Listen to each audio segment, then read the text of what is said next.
During a family road trip across the Arizona desert, my daughter suddenly handed me a camera before stepping out of the RV. "Dad, keep my camera for me for a while, okay?" I didn't think much of it at first, but later that night, while the desert wind shook the RV windows and everyone else was asleep, I realized something strange. The camera she gave me wasn't hers.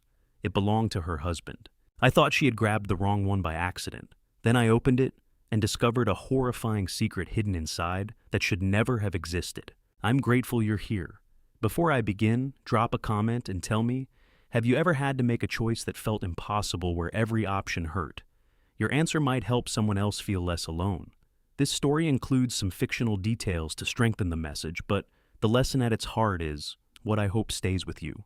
The phone rang while I had my hands on a gun, not the first time, but the caller's name on the screen made me freeze for the first time in 30 years. Vivica. I set down the 1894 Winchester barrel I'd been sharpening and wiped gun oil from my fingers with a rag that smelled like solvent and decades of careful work. The shop around me was silent, except for the hum of the ventilation system I'd installed myself. Chambers Firearms Restoration occupied a corner unit in a Las Vegas industrial district, where nobody asked questions about the sound of metalwork at odd hours. 28 years since I'd retired from Army reconnaissance, and my hands were still steadier with gunmetal than they'd ever been holding anything else. I answered on the fourth ring. "Dad." Her voice sounded different than I remembered, smoother, more controlled. "I know it's been a while. I want to fix that." 3 years since we'd talked for longer than 2 minutes. 3 years of birthday calls that lasted 90 seconds. And holiday text messages that said just enough to prove she remembered I existed. Vivica Madden was 43 now, left-handed and sharply organized in ways that reminded me uncomfortably of myself at that age. She'd always been precise. "I'm listening," I said. "A road trip, just family Nevada, Utah, Arizona, Texas. I'll cover everything. RV rental, fuel, hotels, meals. I've already started mapping the route. I want us to reconnect, Dad. Really reconnect. Xander and I both do." Xander, her husband, 45 geological engineer specializing in underground surveying for mining operations. I'd met him twice, once at their wedding 4 years ago, once at a Christmas dinner where he'd said maybe 15 words total. Quiet man. The kind of quiet that comes from thinking too much, not from having nothing to say. "When do we leave?" I asked. She paused. I could hear something in the background, on her end, music maybe, or television. "Saturday morning. I've already mapped the route. We'll pick you up at 6. Saturday was 4 days away. She wanted to rekindle family bonds she'd spent 3 years letting dissolve, and she wanted to do it in 4 days, with a fully funded, fully planned cross-state trip that apparently included detailed route mapping before she'd even asked if I'd go. I should have asked why. Should have asked why. Now, why this route? Why? Such urgency to reconnect after 3 years of practice distance. Instead, I said, "I'll be ready." She gave me the address where the RV rental place would have me sign paperwork, told me to pack, told me she was looking forward to it. Her voice carried the kind of warmth that sounded almost genuine. Almost. When I hung up, the gun oil smell seemed stronger. I looked at the Winchester barrel on my workbench, a collector's piece from 1894 serial number, worn almost smooth metal that had survived longer than most marriages. 2 days between that phone call and the dinner, 2 days for me to wonder why my daughter suddenly wanted her father back in her life. Wednesday evening found me standing outside an apartment complex in a newer part of Las Vegas, where everything looked identical and expensive. Vivica opened the door before I knocked. "Dad." She hugged me, brief, efficient, smelling like vanilla and something floral I didn't recognize. Come in, dinner's almost ready." The apartment was exactly what I'd expected. Clean, modern, decorated with the kind of careful neutrality that said nobody really lived there so much as occupied it between work shifts. Xander sat at the dining table with his hands wrapped around a spoon, turning it slowly. He looked up when I entered, nodded once, looked back down. "Xander's been so stressed with work lately," Vivica said from the kitchen area, her left hand expertly chopping something on a cutting board. The knife moved with practiced rhythm. "This trip will be good for all of us, won't it, honey?" "Yeah," Xander said. His voice was barely audible. I sat down across from him. Up close, he looked worse than I remembered from Christmas dinner, older than 45, had any right to look. The spoon kept turning in his hands. His knuckles were white. How's the surveying work going, Xander?" I asked. He looked up. For less than 2 seconds, his eyes met mine directly. In 30 years of reconnaissance work, I'd learned to read faces in high-stakes situations. Learned to tell the difference between stress and fear, between exhaustion and desperation. Learned to recognize when a man was carrying something heavier than he could hold. Xander's gaze wasn't stress. It wasn't exhaustion. It was terror. A man who looks away that fast is either hiding something or protecting someone. "Fine," he said, voice dropping even lower. "Just fine."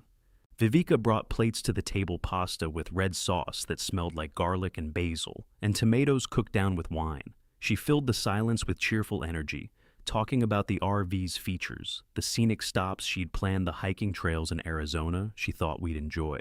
Her words came smooth and easy, filling every gap before it could become uncomfortable. I ate and nodded and watched Xander push food around his plate with hands that shook just slightly. "We'll have so much time to catch up," Vivica said, smiling at me across the table. "Real quality time, no distractions, no work, just family."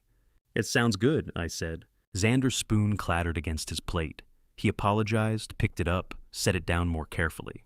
When dinner ended, Vivica walked me to the door with detailed instructions about Saturday morning's departure logistics. She hugged me again, same brief efficiency, and told me she couldn't wait. I drove back through Las Vegas traffic with the taste of red wine sauce still on my tongue, and Xander's terrified eyes burned into my memory. Xander's gaze had held mine for less than 2 seconds before he turned back to his plate, but I'd spent 30 years reading faces in high-stakes situations. That wasn't the look of a man tired from work. That was the look of a man who'd seen something he wished he could unsee, or knew something he was terrified to say. Saturday morning would bring answers whether I wanted them or not. Saturday morning came with the smell of coffee and gasoline. I stood in the rental lot at 5:45, watching Vivica circle the RV with a printed checklist, tapping items off, with the kind of precision I'd seen in mission briefings. Xander sat on the rear bumper, staring at his shoes. The RV door sealed shut at 6 in the morning. Before we pulled out of the lot, Vivica reached into the overhead compartment and pressed a camera case into my hands. "Here, Dad. Take this. You should have something to photograph the landscape with." She smiled quick and easy. I almost forgot it. Again. She rolled her eyes at herself. "Don't let me be irresponsible with it, okay? Keep it on you." I laughed and looped the worn leather strap over my neck. Leica M6 classic design, black body. Silver trim, the kind of camera that belonged in a collector's display case. I thought nothing of it. Vivica was already turning back to the driver's seat, checking her printed route, moving on to the next item on her mental checklist. I settled the camera against my chest and watched Las Vegas shrink behind us, and with it, any chance I had of walking away from what came next. Vivica took the driver's seat. I climbed into the passenger side, and Xander moved to the back without a word, settling into the bench seat near the small dining table. The engine rumbled to life, and Las Vegas began to shrink behind us as pre-dawn darkness slowly gave way to the bruised purple of approaching sunrise. "I mapped every stop, Dad," Vivica said, tapping a folder wedged between the seats. "Gas stations, rest areas, campgrounds. We'll make great time if we stick to the schedule." I pulled out the folder. Inside were printed maps with routes highlighted in yellow marker, not one route but 3 different highways with alternate paths marked in blue. Rest stops were circled, mileage calculations written in the margins, estimated arrival times for each checkpoint. "You've put a lot of thought into this route," I said. I wanted everything perfect. Family time is precious. She said it like she meant it. Maybe she did, but 30 years of reconnaissance work had taught me the difference between careful planning and operational precision. This wasn't a vacation route. This was a mission plan. The Nevada desert opened up around us as sunrise turned the sky from purple to orange to hard blue. Sagebrush and dust stretched to mountains that looked painted on the horizon. The highway was empty except for the occasional semi-truck roaring past in the opposite direction, shaking the RV with displaced air. Xander hadn't said a word since we'd left. I glanced back once and saw him staring out the window, watching the landscape scroll past, like he was memorizing it or trying to forget where we were going. "And how you doing back there?" I asked. "Fine," he said, same barely audible voice from dinner. Vivica filled the silence with cheerful commentary about the scenic views, the nice weather, the excellent fuel efficiency of the RV. Her voice was constant, controlled, never letting quiet settle for more than a few seconds. 3 people in a 30-foot box of steel heading into the desert. I didn't know yet that only two of us would make the return trip in the same direction. We stopped for gas at 10:30, exactly on schedule according to Vivica's printed plan. She pumped fuel while I stretched my legs, and Xander disappeared into the restroom. The gas station was one of those lonely outposts that existed solely because the next town was 80 miles away. Heat shimmered off the asphalt. A faded billboard advertised a casino that had probably closed before I retired from the army. Vivica checked her watch, checked the map, checked the fuel gauge. Everything measured, everything confirmed. "We're making perfect time," she said, smiling. Back on the highway, the landscape grew emptier. Fewer cars, fewer buildings. Just desert and sky and the straight black line of asphalt cutting through both. Around noon, Vivica took an exit I hadn't seen marked on any of her maps. "Rest stop," I asked. "Just a quick detour. Want to check a few things before we cross into Arizona." The road turned to gravel, then to dirt. Dust rose behind us as we drove into a ghost town. Bleached wooden structures, empty windows, no signs, no other vehicles. No cell signal, I noticed checking my phone. Vivica parked and climbed out. She moved to the back storage compartment and started going through her bags with the same methodical efficiency she'd used on the printed route maps. Lifting cases, setting them aside, checking inventory. I watched her in the side mirror. She went still, both hands flat on an open case, staring down at whatever wasn't inside it. The stillness lasted maybe 3 seconds, long enough for me to understand something had gone wrong in her calculations. I turned. "Something missing?" She looked up. Her eyes moved from my face to the Leica hanging around my neck, one quick flicker there, and gone before she smiled. "No, all good. I just thought I packed something else." She closed the case. "Ready when you are." She'd been looking for the camera that was already hanging around my neck. I didn't say anything. Just climbed back into the passenger seat as she started the engine and pulled back toward the highway. But the image stayed with me, her hands going still over an empty case, and that fraction of a second glance at the Leica, like she was calculating something she hadn't planned for. Something had changed in her plan. I didn't know what yet. The Leica settled against my chest heavier than I'd noticed before, weight pulling slightly forward as if something inside wasn't balanced right.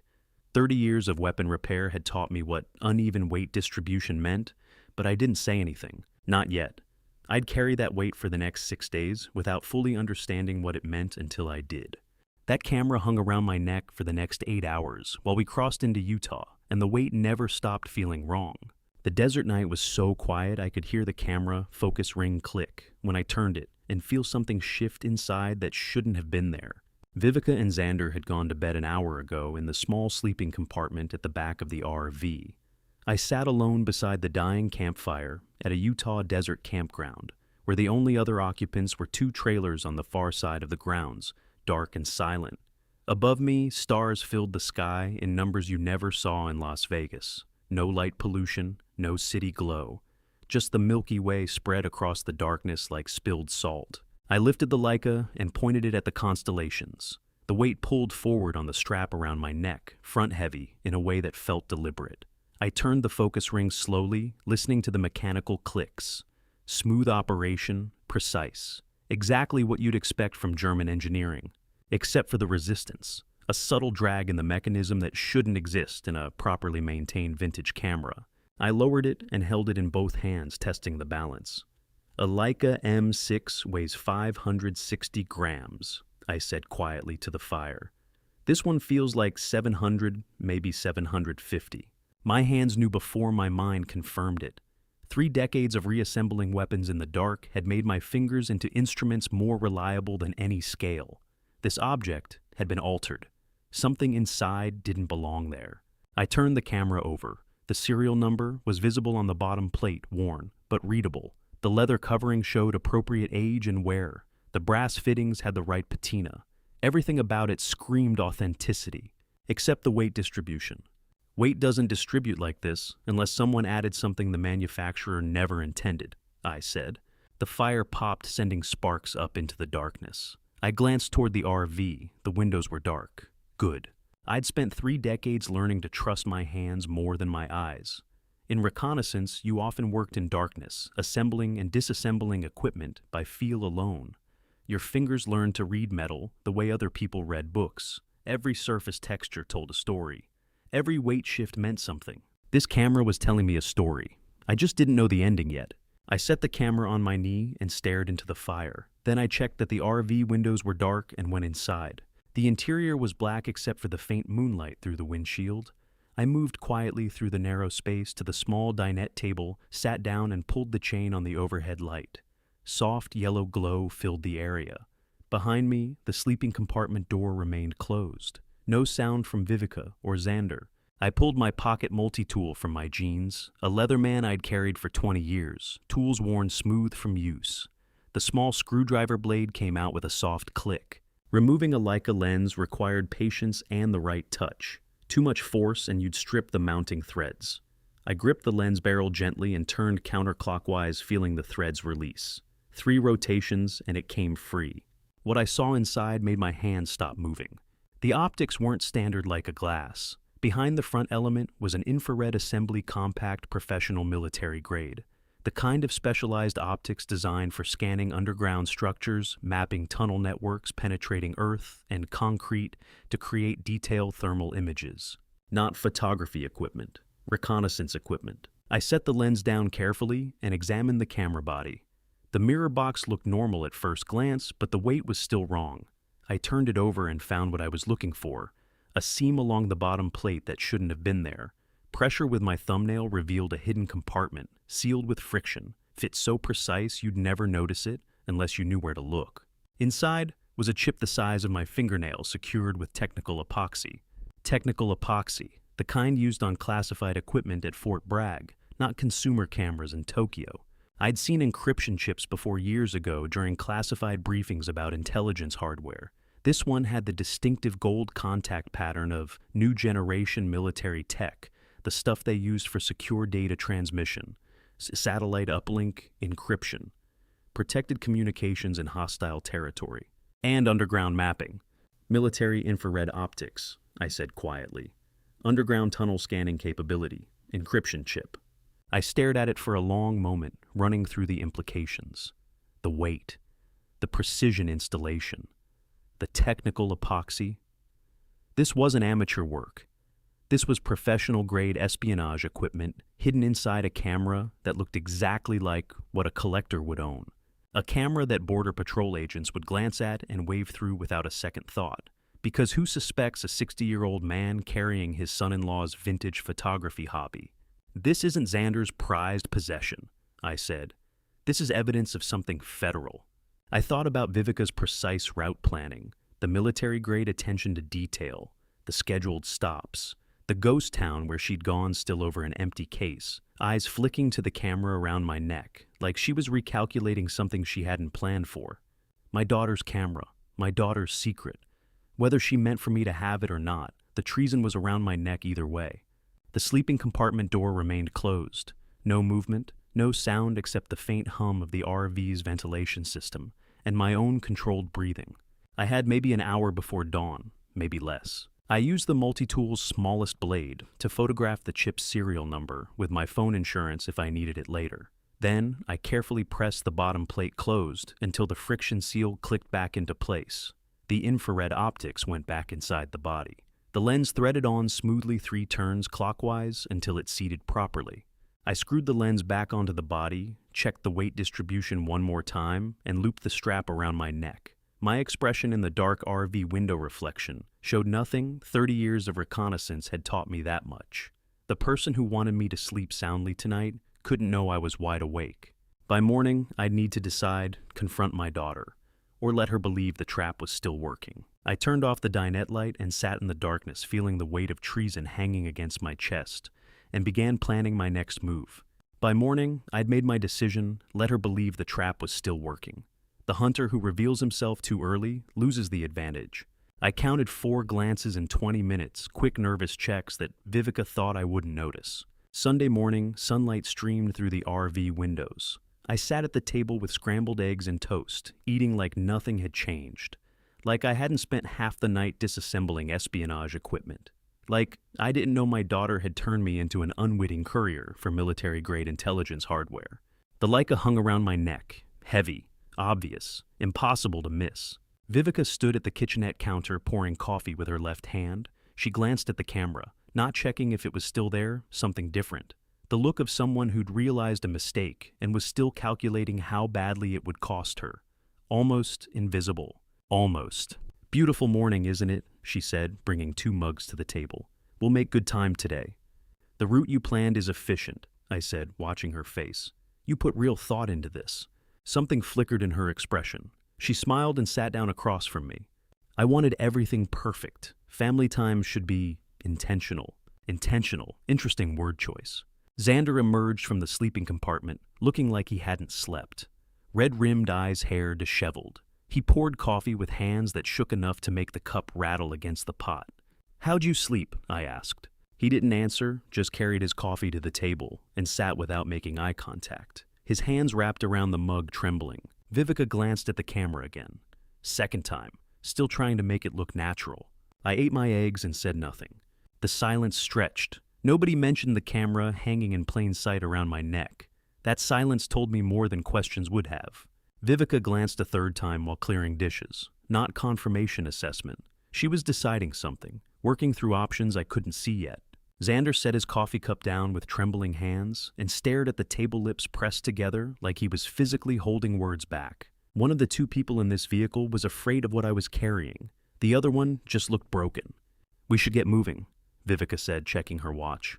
"I want to reach the Arizona border by noon." Fourth glance at the camera. 20 minutes, 4 checks. I stood and stretched. "Sounds good. I'll drive if you want." "No, that's okay. I know the route." Of course she did. We pulled out at 8:30. Vivica drove, while Xander retreated to the back bench, staring out at the Utah desert. I took the passenger seat and adjusted the side mirror. That's when I saw it.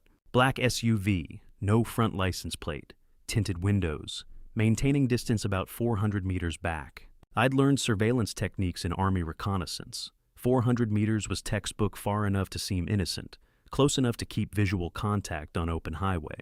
I said nothing, just watched the mirror. The SUV held position. Not 390, not 420. Exactly 400 meters, adjusting speed precisely as Vivica accelerated or slowed. Professional. We crossed into Arizona around noon. The landscape shifted to flatter, harder desert. The highway stretched straight for miles. The black SUV stayed 400 meters back. I needed to test it. "I need to use the restroom," I said. "Next gas station, okay?" Vivica nodded. "There's one in about 20 miles. But I pointed to an exit sign coming up a small gas station not marked on her maps. "Actually, there's one right here. Let's stop now." I watched her hands tighten on the steering wheel, just slightly. "We're making good time," she said. "The next one is nicer." "Yeah, this one's fine," I said. She took the exit. The gas station was small, worn. Vivica pulled up to the pump. I climbed out and walked toward the restroom. In my peripheral vision, the black SUV turned off the highway and parked at the far edge of the lot. Not at the pumps, not close to the store, just watching. 400 meters, precise, professional surveillance distance, I said quietly. I used the restroom and came back out. The SUV was still there, engine running. We pulled back onto the highway. I watched the mirror. The SUV waited 30 seconds, then pulled out and resumed position, 400 meters back. For the next day and a half, I tested them. Deliberately varied speed, dropped to 55, sped up to 75. The SUV adjusted perfectly, maintaining that precise distance. When we stopped for the night, it parked at a rest area half a mile back. When we resumed the next morning, it was there again within 10 minutes. "And they adjusted when I changed speed," I said under my breath. "They know exactly what they're tracking."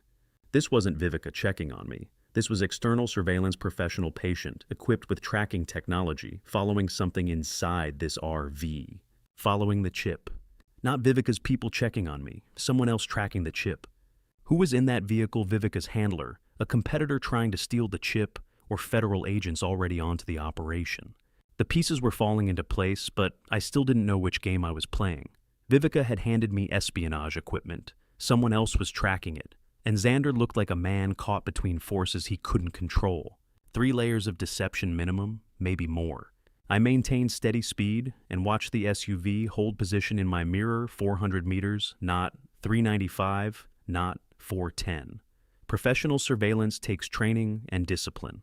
Whoever was in that vehicle didn't know I'd made them. That mistake would cost them later. But first, I needed to know whose side they were on.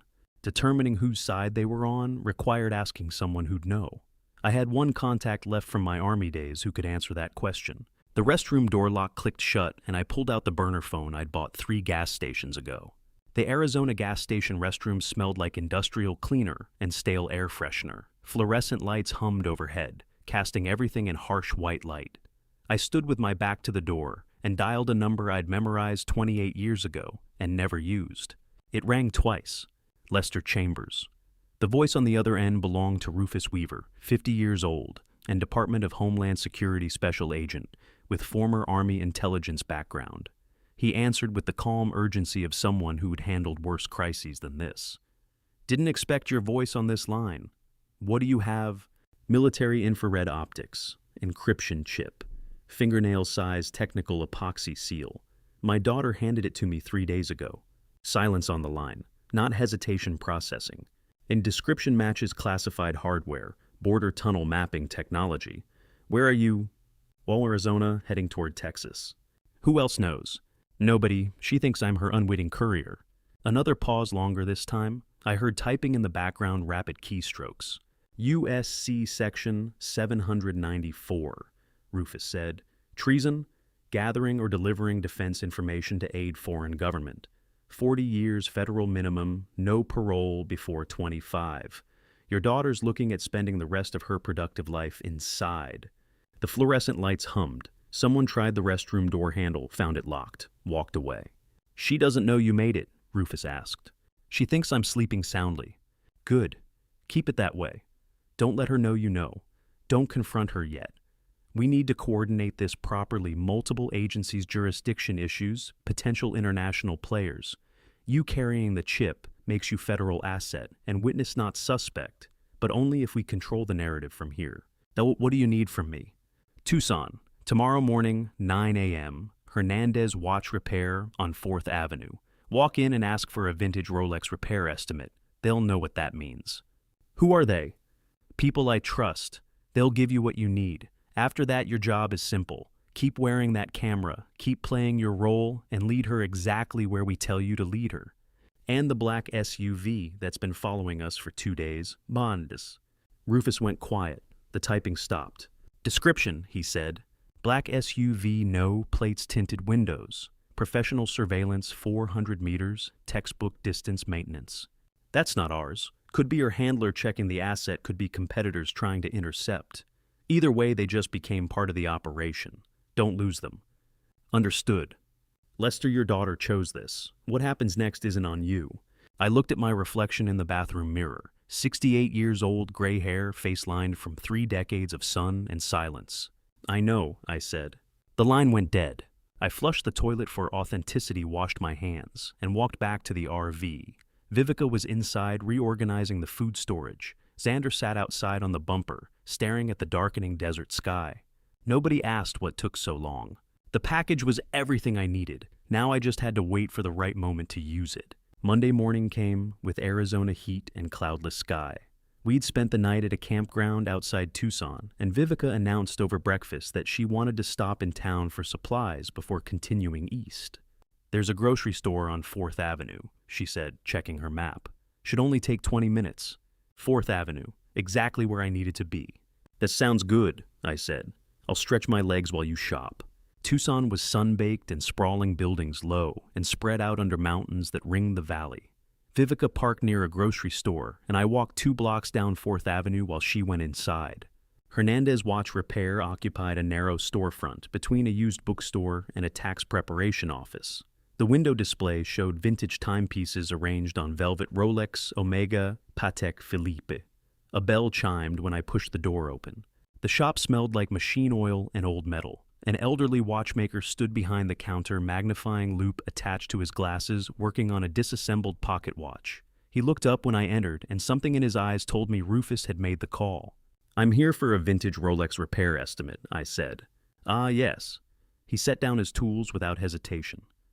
"One moment." He disappeared into a back room and returned 30 seconds later with a small package wrapped in brown paper, unmarked, except for a piece of clear tape holding it closed. He set it on the counter and went back to his watch repair without another word. I picked up the package, light, maybe 4 ounces. I slipped it into my jacket pocket and left the shop. 2 blocks away in an alley behind a closed restaurant, I opened it. Inside was a thumb-sized black device, cylindrical smooth, with a single button on one end. EMP generator, I recognized immediately. Electromagnetic pulse weapon, small scale. The kind that would fry electronics within a 50-meter radius and leave everything else untouched. Beside it was a chip identical to the one in the Leica. Same size, same color, same gold contact pattern. Perfect replica. Except this one was inert, a dummy, designed to fool quick visual inspection. And a handwritten note on paper that would dissolve in water. Swap the chip. Draw them to open coordinates. We're here. W. Rufus. The EMP device sat in my breast pocket right over my heart. I folded the note, put it in my mouth, chewed it until it dissolved and swallowed. Tasted like paper and bitter chemicals. The fake chip went into my wallet tucked behind my driver's license where I could access it quickly. The EMP stayed in my jacket pocket, weight barely noticeable, but presence impossible to forget. I walked back to the RV parking lot where Vivica leaned against the door, checking her phone in the Arizona sun. She looked up and smiled, warm, genuine, the smile I'd seen 10,000 times since she was 3.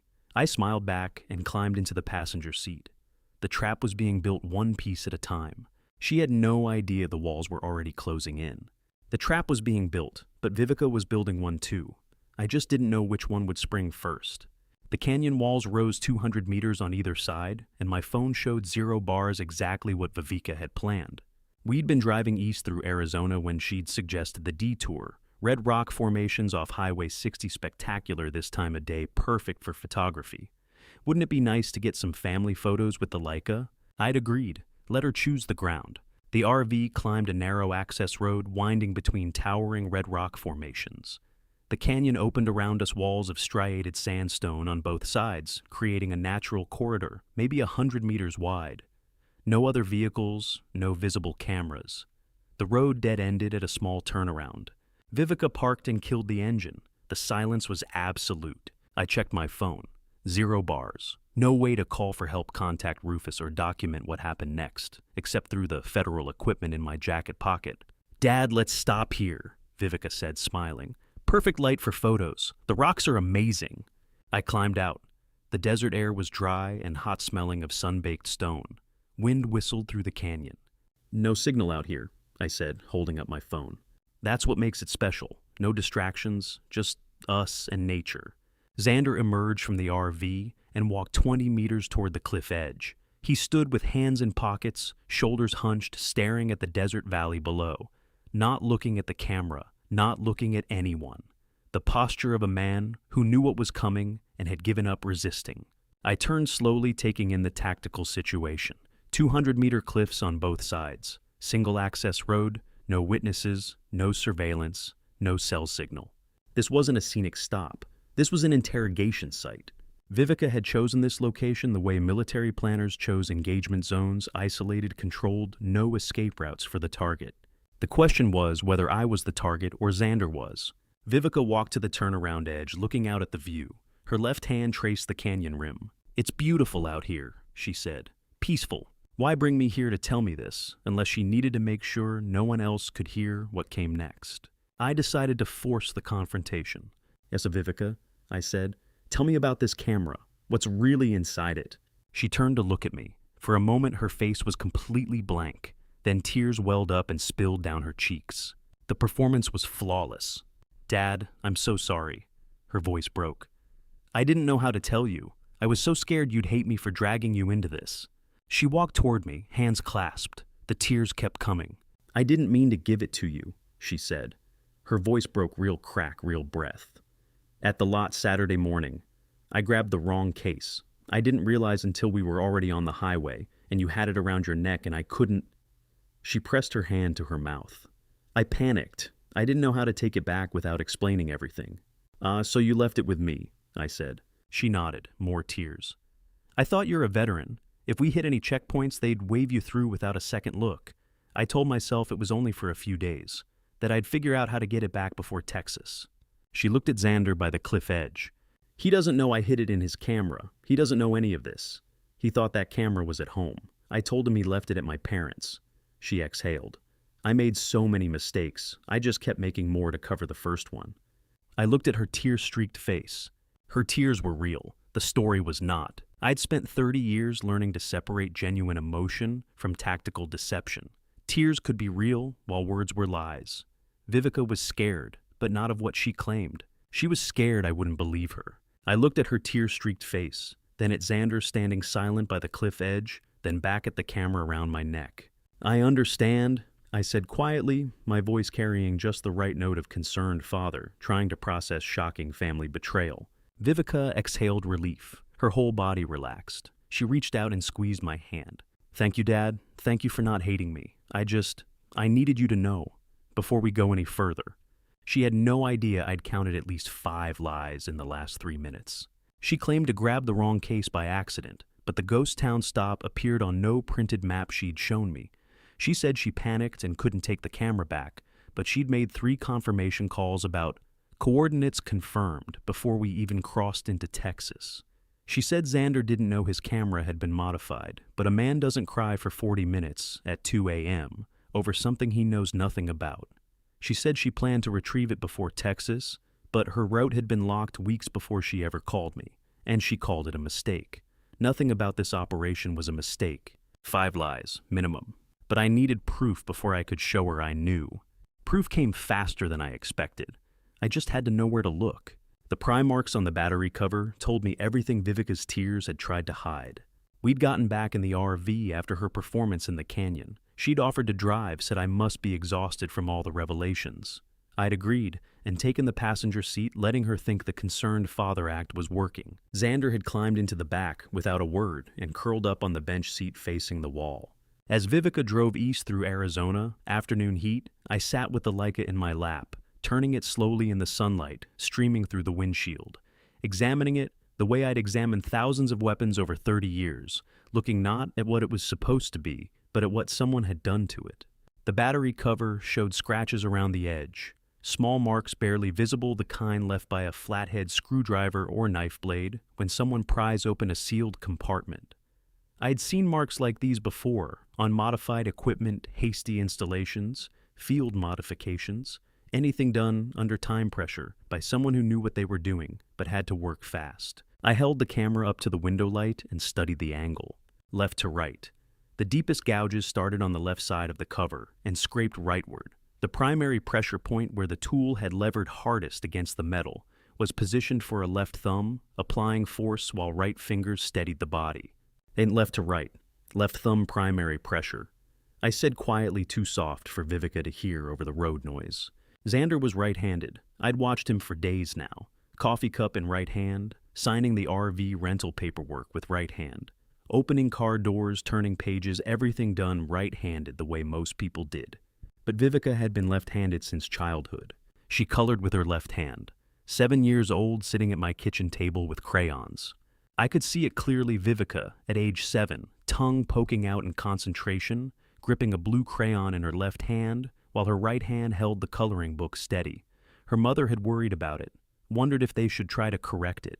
I'd told her to let the kid be herself. Left-handed people leave left-handed marks. It's forensic fact.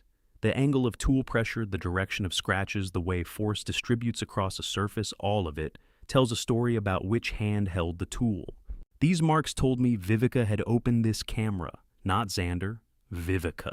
She'd installed the chip herself, hidden the military hardware, created the whole elaborate setup, then handed it to me, with a story blaming her husband for everything.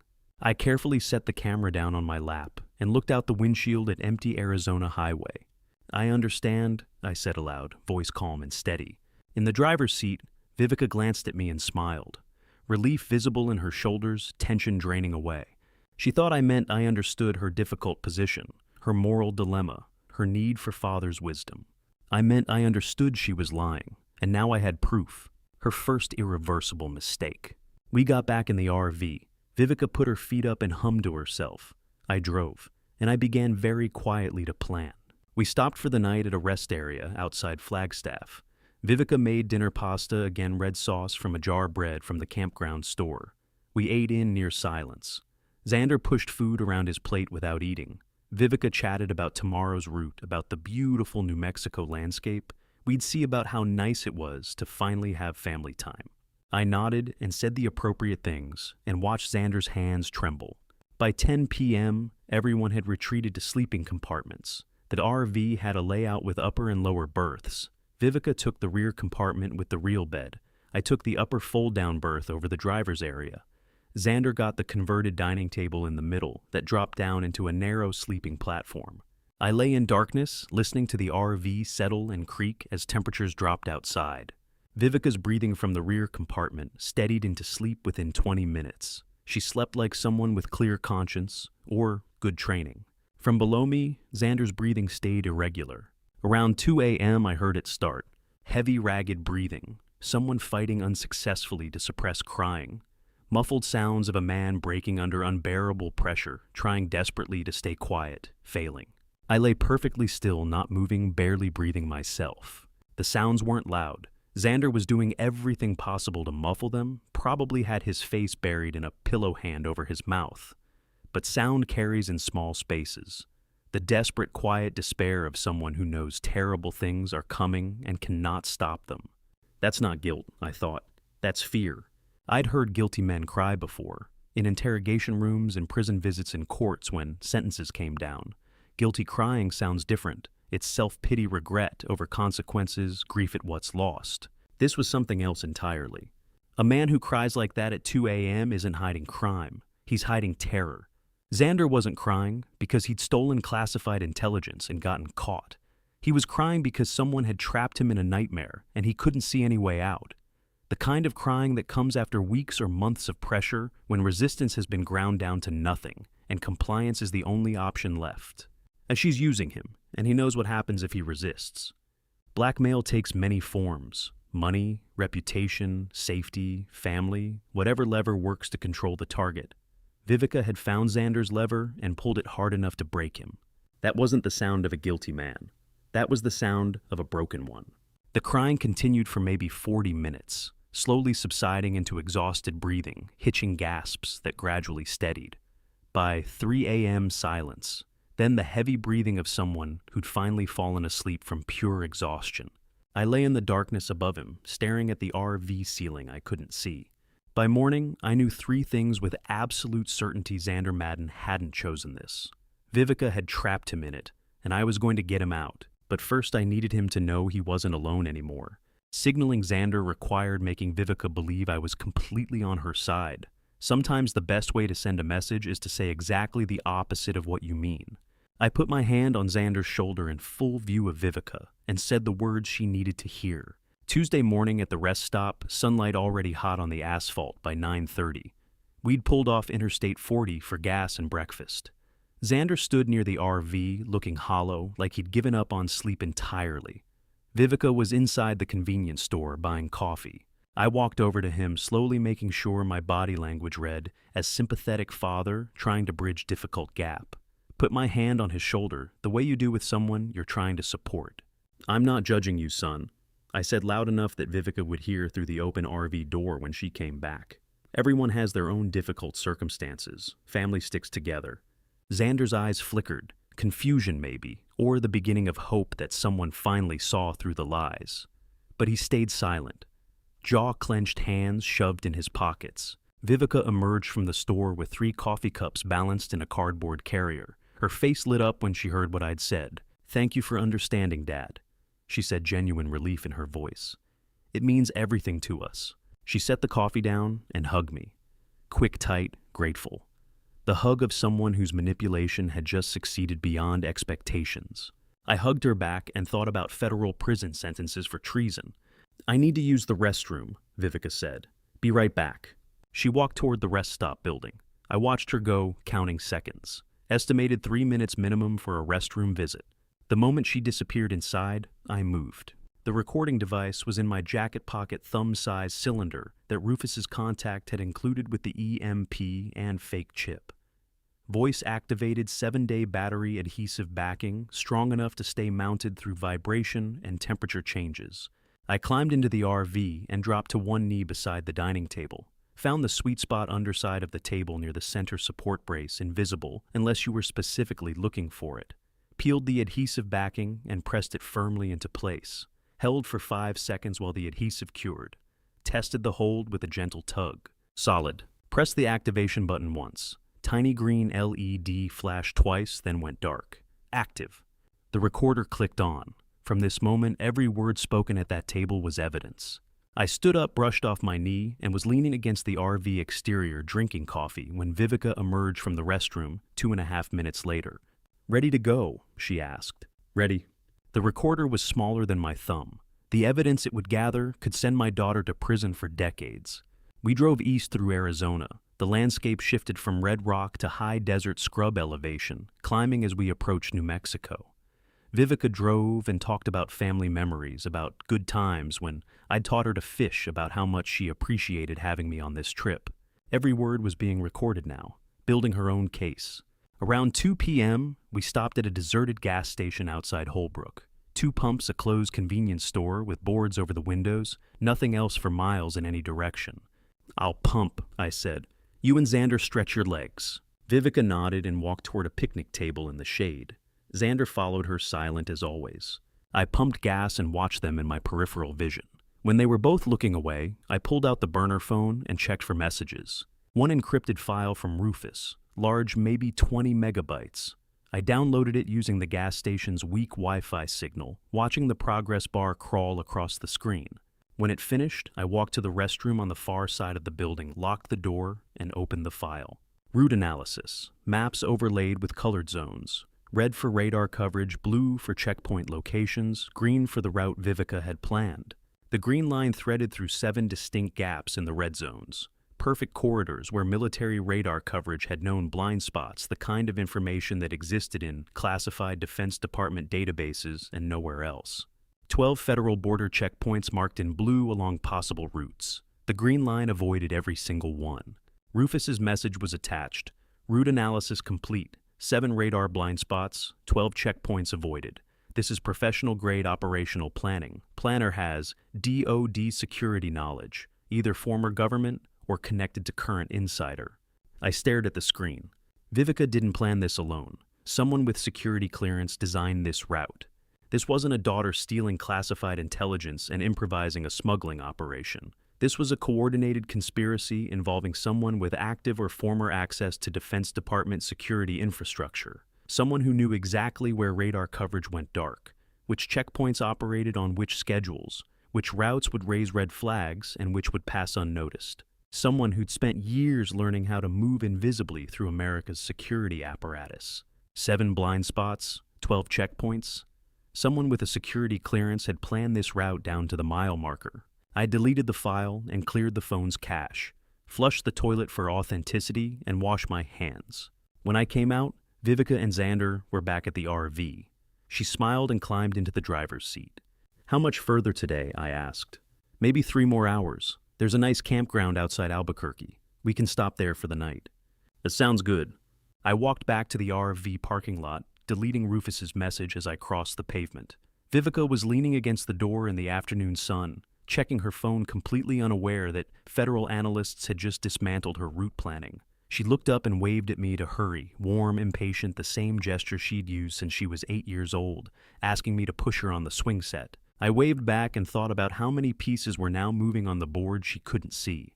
The pieces were moving. Now I needed to move mine before Vivica realized the board had changed. The real chip was smaller than my fingernail, and in the darkness of the RV, it looked identical to the fake one the DHS had given me, but one would save my daughter's targets and one would destroy her. After midnight on Wednesday morning, I lay in my upper berth listening to breathing from both sleeping compartments.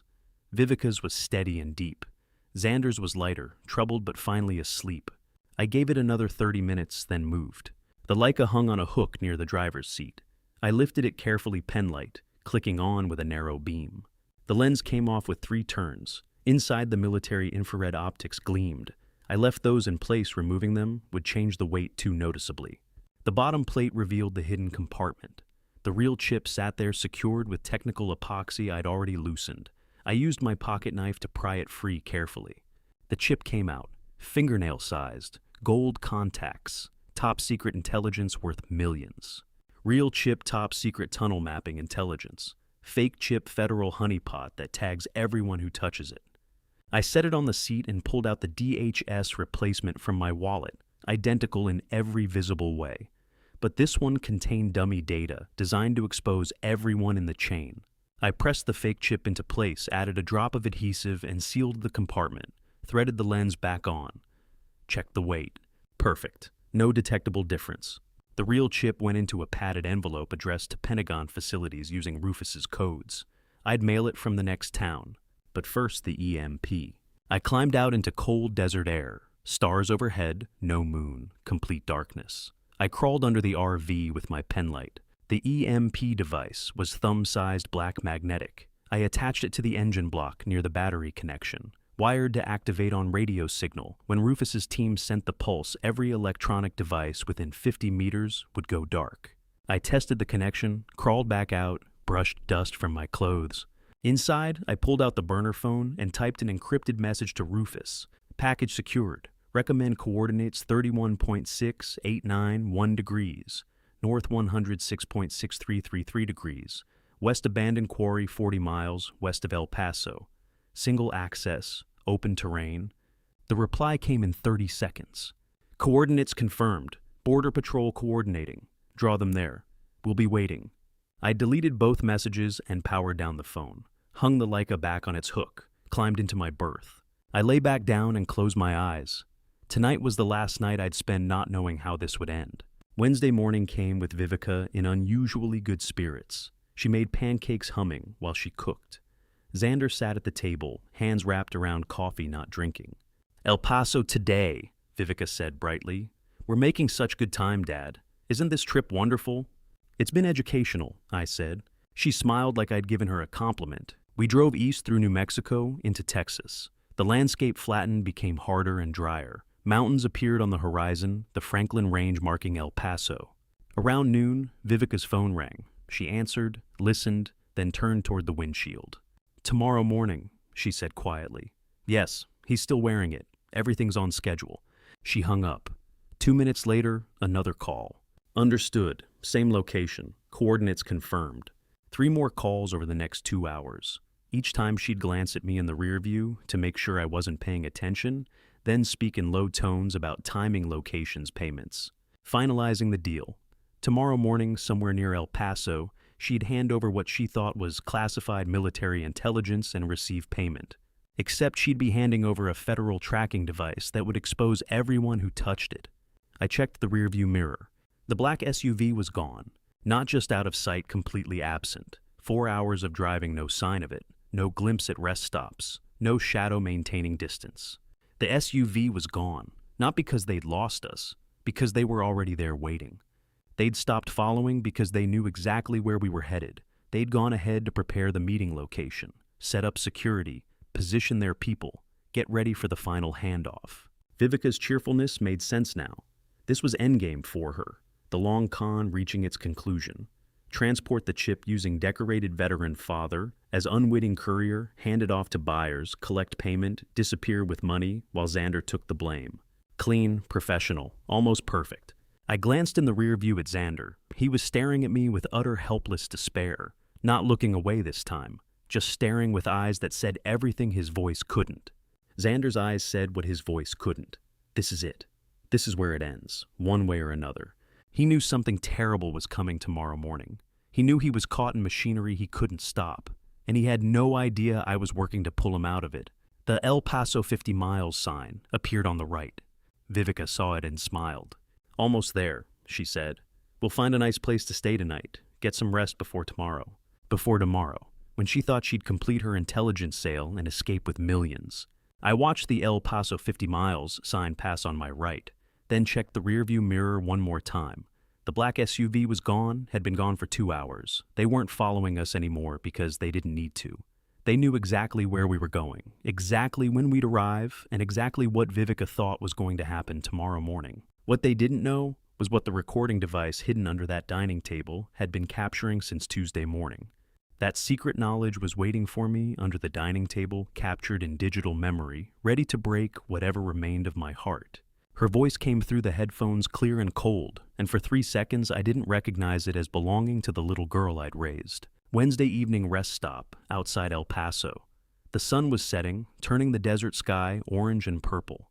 Vivica had announced she needed a real shower before tomorrow's big day grabbed her toiletry bag and headed to the rest stop facilities. "I'll be 20 minutes, she'd said, smiling. "Maybe longer. I want to feel human again." Xander had stayed outside, sitting on a picnic table, staring at nothing. The moment she disappeared inside the building, I moved. The recording device came free from the underside of the dining table with a gentle tug. Thumb size still warm from 7-day battery operation, LED showing active status. I connected it to my phone with the adapter cable Rufus's contact had provided, put in earbuds and started playback from 24 hours ago. Static, road noise, footsteps, the ambient sound of the RV interior. Then her voice. Late night, September 24th. I'd been asleep in the upper berth. She must have thought everyone was sleeping when she made the call. "The old man is holding the device," Vivica said, quiet but distinct. "Let him confront the men at the quarry. When the two sides exchange gunfire, I'll take the opportunity to grab the chip and escape." A pause. Someone speaking on the other end, words I couldn't hear. "No, he won't suspect anything. He thinks I'm protecting the family. Just blame everything on Xander afterward. He signed the geological surveys, it's his signature on file, his employment records. The paper trail leads straight to him." Another pause. "Transfer the $40 million to the account as soon as verification is complete. I'll be across the border within 6 hours." My hands were shaking. I paused the playback and sat there in the empty RV staring at the phone screen. That voice. I taught that voice to say goodnight, to say I love you, to say thank you and please and I'm sorry. Now it was saying, "Let my father die." I pressed play again. "The old man won't be a problem," Vivica continued. "He's 68. Reconnaissance training from 3 decades ago won't save him when professional operators open fire. If he survives the initial exchange somehow, he'll be too focused on saving Xander to chase me." The person on the other end said something. "Xander's broken, completely. He'll do exactly what I tell him, stand exactly where I tell him to stand. I've made sure he understands what happens if he doesn't cooperate." Another pause. "My father. He was useful, got us through checkpoints, provided cover as decorated veteran, played the concerned dad perfectly. But tomorrow his usefulness ends, clean break. No witnesses who know the full picture except Xander, and he's taking the fall." I sat there in the empty RV with her voice still echoing in my ears and felt something inside me I hadn't felt in 30 years of combat, the absolute certainty that someone I loved wanted me dead. The recording continued with logistical details. Meeting time 10 a.m., location. She gave coordinates that matched the quarry I'd suggested to Rufus. Expected attendees buyer's team of armed contractors, Vivica me as unwitting courier, Xander as designated fall guy. Her plan was elegant in its brutality. Position me between 2 hostile forces. Let them shoot each other. Grab the chip in the chaos. Escape while I bled out in the dirt. Frame Xander for everything. Collect $40 million. She'd thought of every angle except one, the possibility that I wasn't as blind as she needed me to be. I fast-forwarded through more recordings. Breakfast conversations where she pretended to care about family. Phone calls where she confirmed timing with her buyers. Moments where she'd told Xander to stay quiet or else. Every word was evidence. Every sentence was a nail in her federal case. $40 million, the same amount I'd saved over 28 years to leave her as inheritance. She'd decided to take it early. I removed the earbuds with hands that trembled despite 30 years of combat discipline. 30 years of teaching myself not to shake under pressure, and my daughter's voice had broken that training in 10 minutes. I saved the audio file to my encrypted phone, compressed it, attached it to a message to Rufus. Evidence attached. Daughter planning my death at quarry meeting tomorrow. Proceeding as planned. The file uploaded to Rufus's secure server with a quiet ping. 3 minutes later, my phone buzzed. Evidence received. Audio is admissible. Federal prosecutor standing by. Tomorrow at the quarry, we end this. I deleted the message and looked out the RV window. Vivica was walking back from the rest stop, hair wet from the shower, wearing clean clothes. She looked refreshed, happy, like someone anticipating a good day tomorrow. She had no idea her own voice had just sealed her fate. She climbed into the RV, smiling. "Feel so much better," she said. "Tomorrow's going to be perfect, Dad. I can feel it." "I'm sure it will be memorable," I said. She squeezed my shoulder affectionately and moved to the back compartment to organize her things for tomorrow. I sat at the dining table where I'd planted the recording device, looking at the phone in my hands. The phone that now contained evidence of my daughter planning my murder, evidence that would send her to federal prison for decades. My daughter's voice. I'd taught it to say its first words, taught it to say my name, taught it to say I love you. Now I was handing it to federal agents as evidence of treason. Tomorrow morning, she'd learn what happens when you underestimate a reconnaissance officer who spent 6 days playing dead. Tomorrow came with a Texas sunrise and the absolute certainty that someone I loved had spent the night planning my death in detail. The Welcome to Texas sign passed on our right at 9:47 a.m., and in my rearview mirror, the black SUV closed the distance to 100 meters, not following anymore, escorting.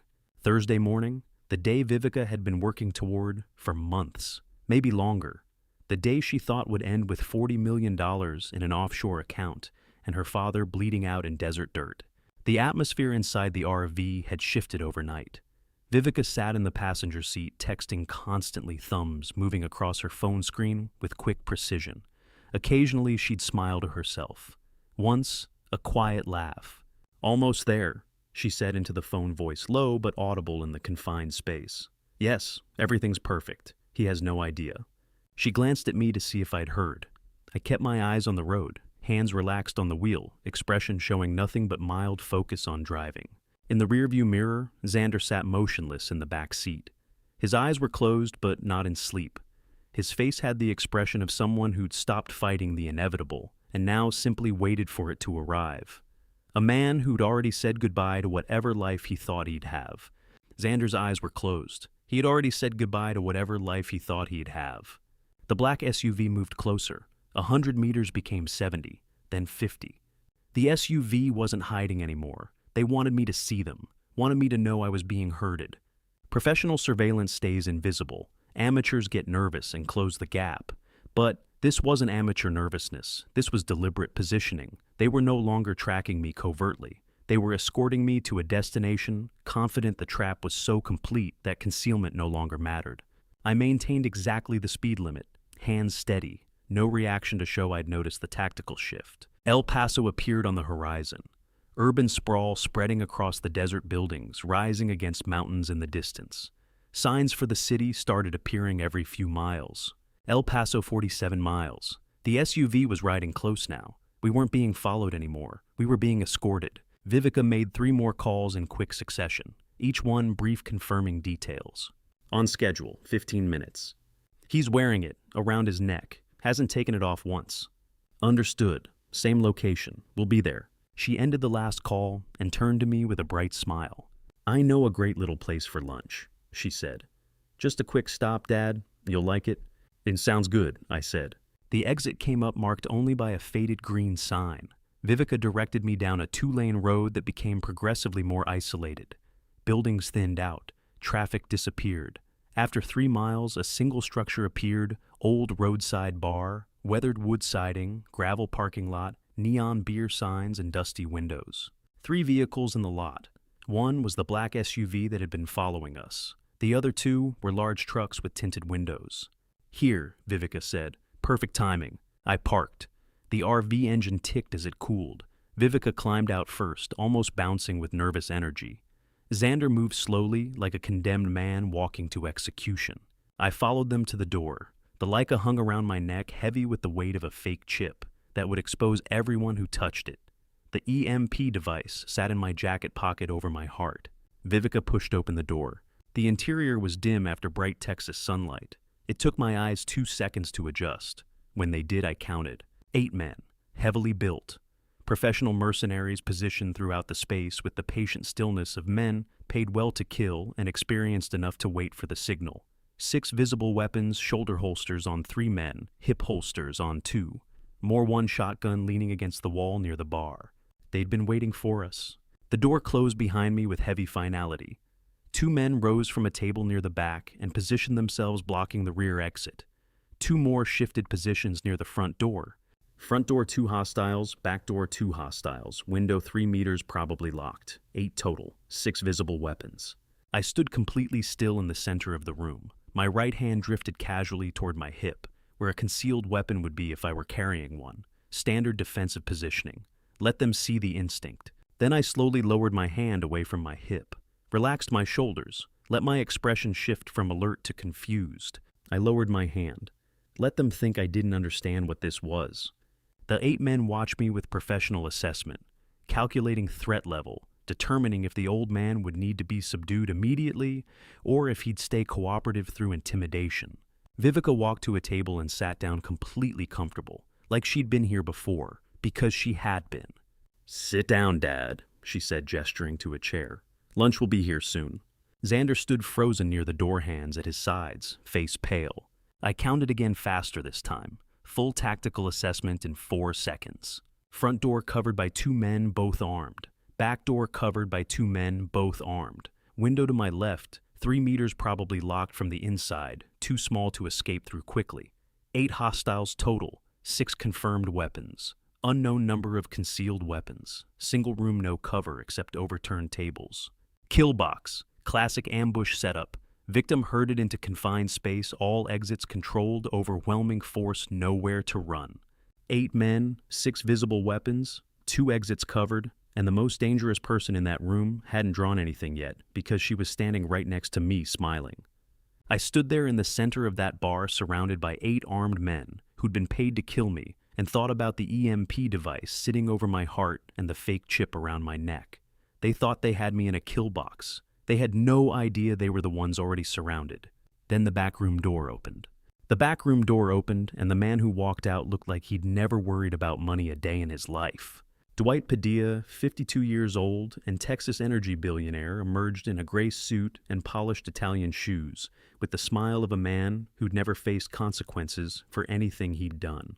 His hair was silver, perfectly cut. His watch probably cost more than my house. He moved with the confidence of someone who controlled rooms simply by entering them. The 8 armed mercenaries straightened their posture, deference, respect, fear. This wasn't a hostile buyer or shadowy intermediary. This was their employer. He walked toward me, slowly taking his time, letting me absorb the situation. His smile never wavered. "Mr. Chambers," he said, voice smooth and cultured, Texas accent refined by expensive schools. "I've heard so much about you. Decorated veteran antique firearms expert devoted father. Vivica speaks very highly of your usefulness." I stood completely still, kept my expression neutral, let confusion show in my eyes instead of recognition. Vivica moved from where she'd been standing and walked to Dwight's side, comfortable, familiar.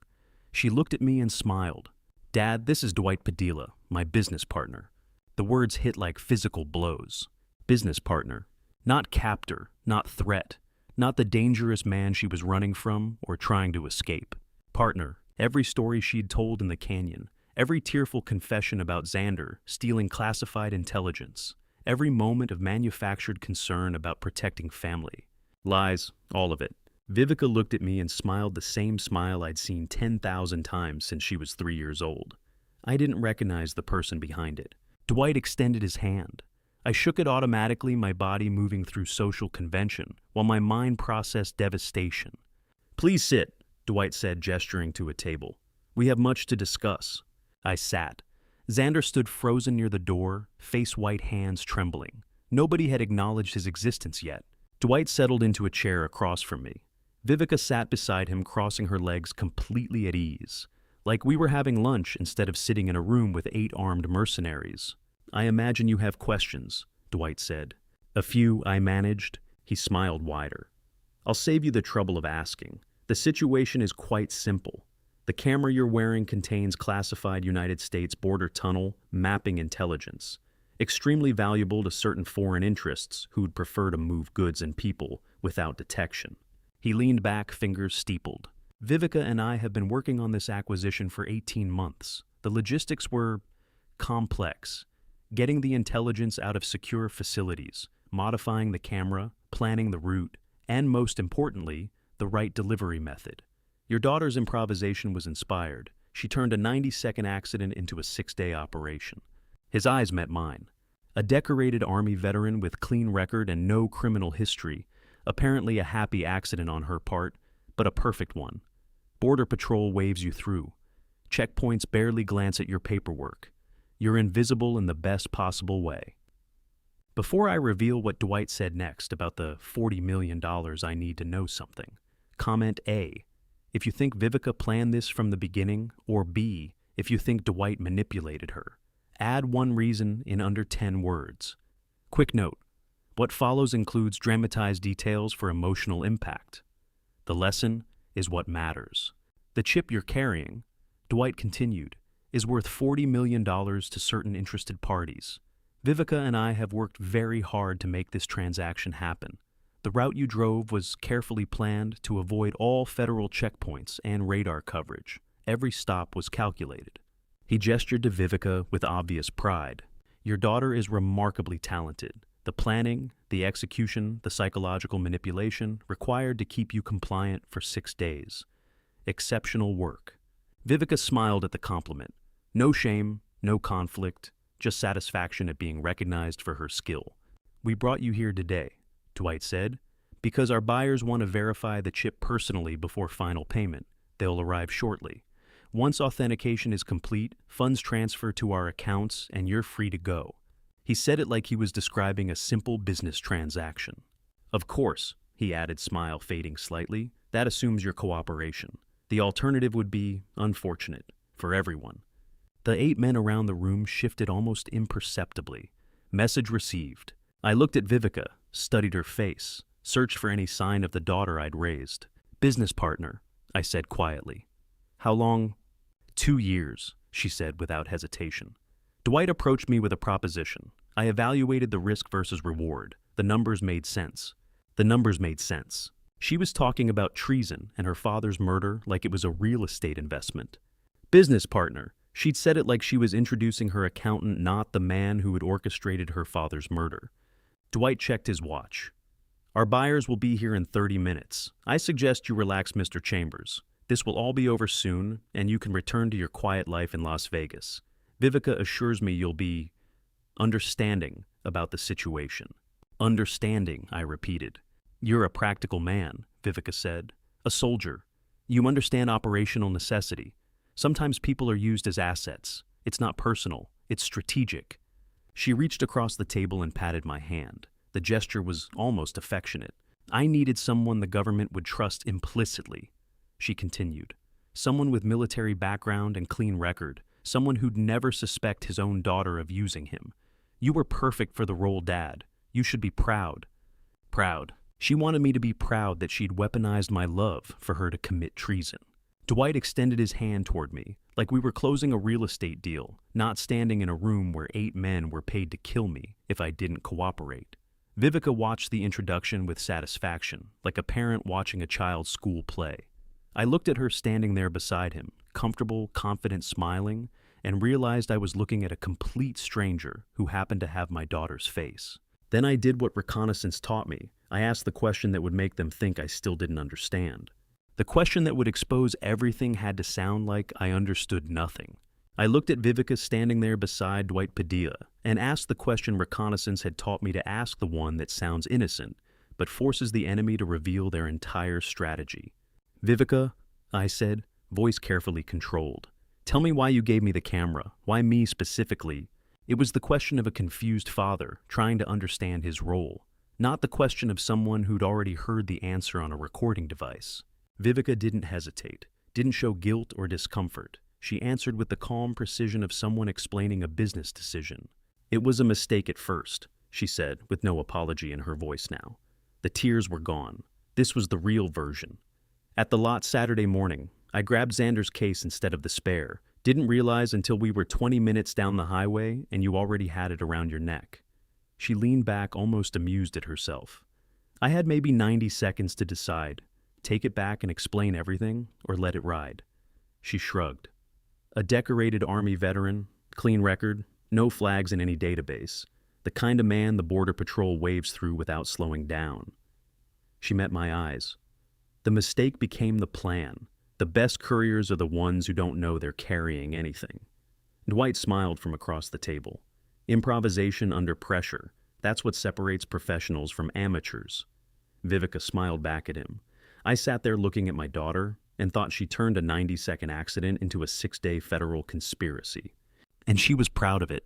She said it like it was obvious, like I should have figured it out myself. Insurance, I repeated. Against betrayal, she clarified. Dwight could have killed me after I delivered the chip, taken it without paying. But with you, their arm-trained protective that became much more complicated for him.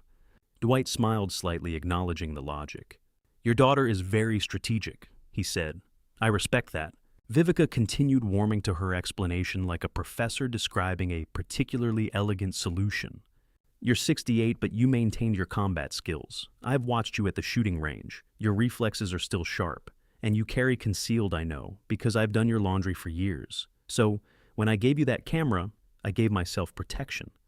She paused, making sure I was following. If Dwight tried to kill me and take the chip, you'd protect me, because that's what fathers do. You draw your weapon, create a defensive position, give me time to escape. It's instinct for you, muscle memory from 3 decades of military training. She was explaining how she'd planned to let me die the way you'd explain why you chose mutual funds over stocks, calm, rational, optimized for return on investment. And if things went badly, she continued, if Dwight's men opened fire, I'd have cover while you occupied their attention. Human shield isn't the polite term, but it's accurate. You'd absorb the initial assault, giving me seconds to grab the chip and reach an exit. She gestured toward the back door. I mapped 3 escape routes from this location, studied them for weeks.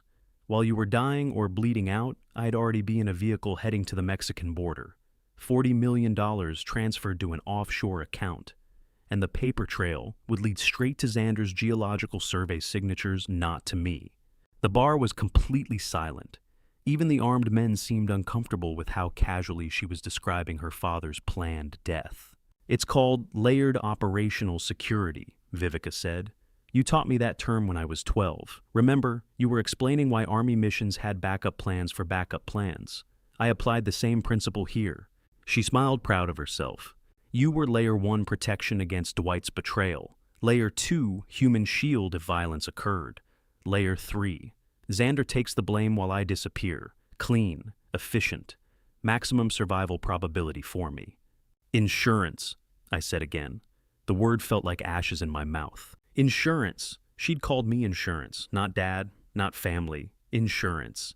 Exactly, she said, pleased I was finally understanding. And it worked perfectly. You never suspected. You drove the entire route thinking you were protecting family. That emotional investment made you the ideal asset. Asset. Not father, not parent, asset. The beautiful part, Vivica continued, is that your love for me guaranteed your compliance. If I'd hired a professional courier, they might have examined the camera, asked questions, demanded more money. But you'd do anything for your daughter. That loyalty made you both useful and expendable. Dwight chuckled. As I said, strategic thinking. It's why I agreed to work with her. Vivica leaned forward, elbows on the table. I'm explaining this, Dad, because I want you to understand the logic. This isn't personal. It's survival in a high-stakes environment. You were a soldier. You know that sometimes people die for the mission. That's what this was, a mission where your potential death served operational purpose. She reached across and patted my hand. Fortunately, Dwight honored our agreement, so you won't have to die today. The chip authentication will happen, peacefully funds will transfer, and everyone walks away. But if things had gone differently, she shrugged. Well, I'd have mourned you, after I was safe, after the money cleared. I'm not heartless, Dad. I just understand priorities. I sat there listening to my daughter explain how she'd calculated the precise value of my life against a $40 million payout and decided the money was worth more. She laid it out with the patient, logical tone of someone describing a chess move, clinical detachment, as if I was a tactical piece on a board, rather than the parent who'd raised her, taught her to ride a bicycle, held her hand on her first day of school, protected her for 43 years. Do you understand now? She asked. Do you see why it had to be you? I understand, I said, and I did. I understood that my daughter had spent months planning my potential murder with the same care most people plan vacations. I understood that she'd weaponized my love for her into a tactical advantage. I understood that in her calculus my life had a specific dollar value, and it was less than 40 million. She finished explaining and smiled at me, warm, genuine, the smile of someone who'd just shared good news and expected approval. She thought I'd understand the logic. Thought I'd appreciate the cleverness of using a father's love as operational cover. I stood there looking at her and felt something inside me turn to absolute zero. Then Dwight Padilla laughed and said something that made everything worse. Dwight Padilla laughed genuine amusement and gestured toward the front door. "Bring him in. Let's show dear old dad the full picture." The doors slammed open and two of Padilla's men hauled someone into the bar like a sack of meat. Xander. They'd been keeping him outside, or maybe in the RV. Either way, they dragged him through the doorway and dropped him in the center of the room. He hit the floor hard, caught himself on his hands, stayed there on his knees. He looked up at me, despair in his eyes, confusion, fear, and something else I couldn't quite read. "Your son-in-law has been very cooperative," Dwight said, "though I think it's time he explained a few things to you directly." Xander's hands were shaking, not the tremor of exhaustion, the tremor of someone who'd been holding terror inside for too long. "Tell him," Vivica said, voice cold. "Tell him what you did." Xander looked at her, then at me, then back at the floor. "I didn't do anything," he said quietly. "That's what I've been trying to tell you. I didn't steal anything. I didn't forge anything. I didn't—" "The signatures," Dwight interrupted. "Explain the signatures." Xander's voice cracked. "She forged them. Vivica. My signatures on the geological survey documents, on the security clearance forms, on everything. I never signed anything related to border tunnel mapping. She has my signature from other documents, employment contracts, mortgage papers. She traced them, copied them, made it look like I authorized everything." He looked up at me again. "I found out 6 months ago, caught her on my laptop, accessing files I'd never touched. When I confronted her, she showed me what she'd done.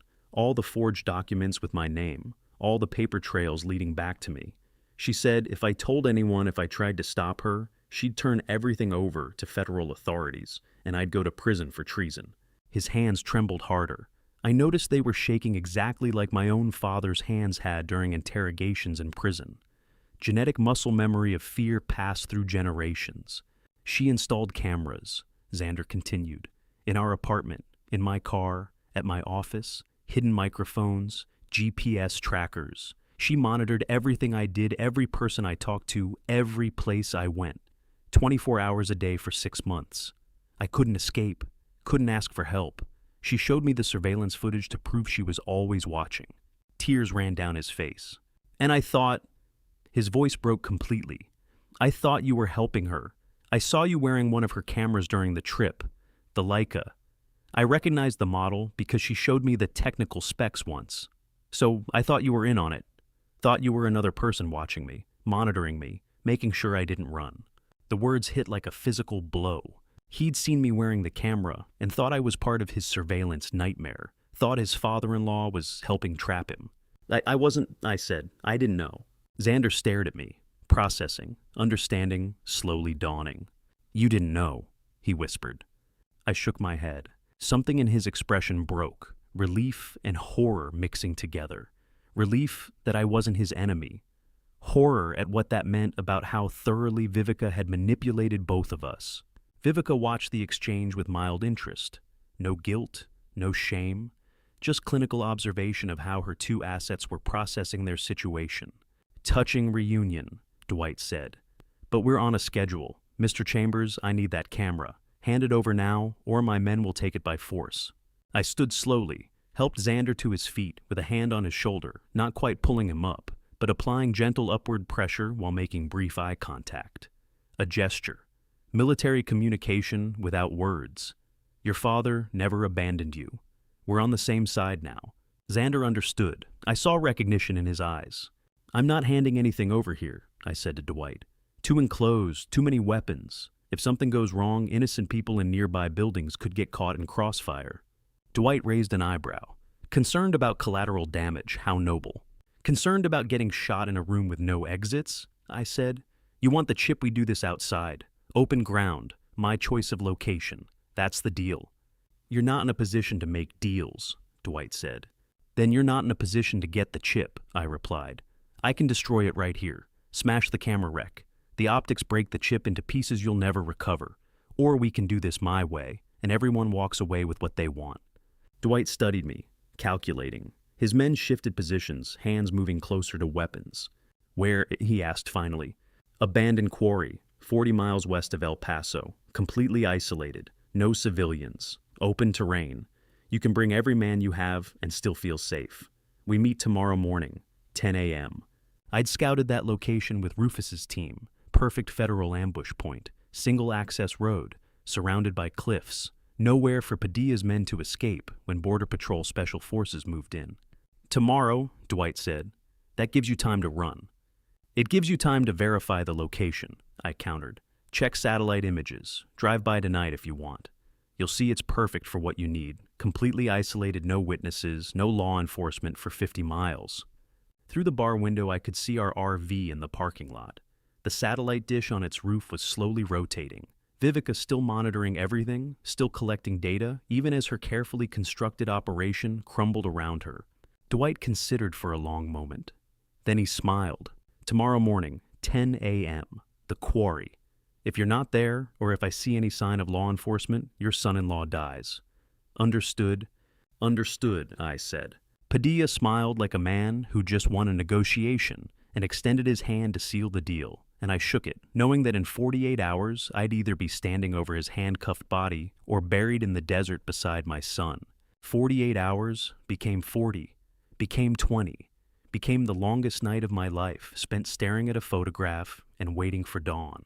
The motel room smelled like disinfectant and decades of other people's mistakes, and I sat on the edge of the bed, holding a photograph of my daughter when she still smiled at me. 5 years old, gap-toothed grin, holding a dandelion she'd picked from our backyard. Her eyes bright with the kind of joy that doesn't know what betrayal means yet.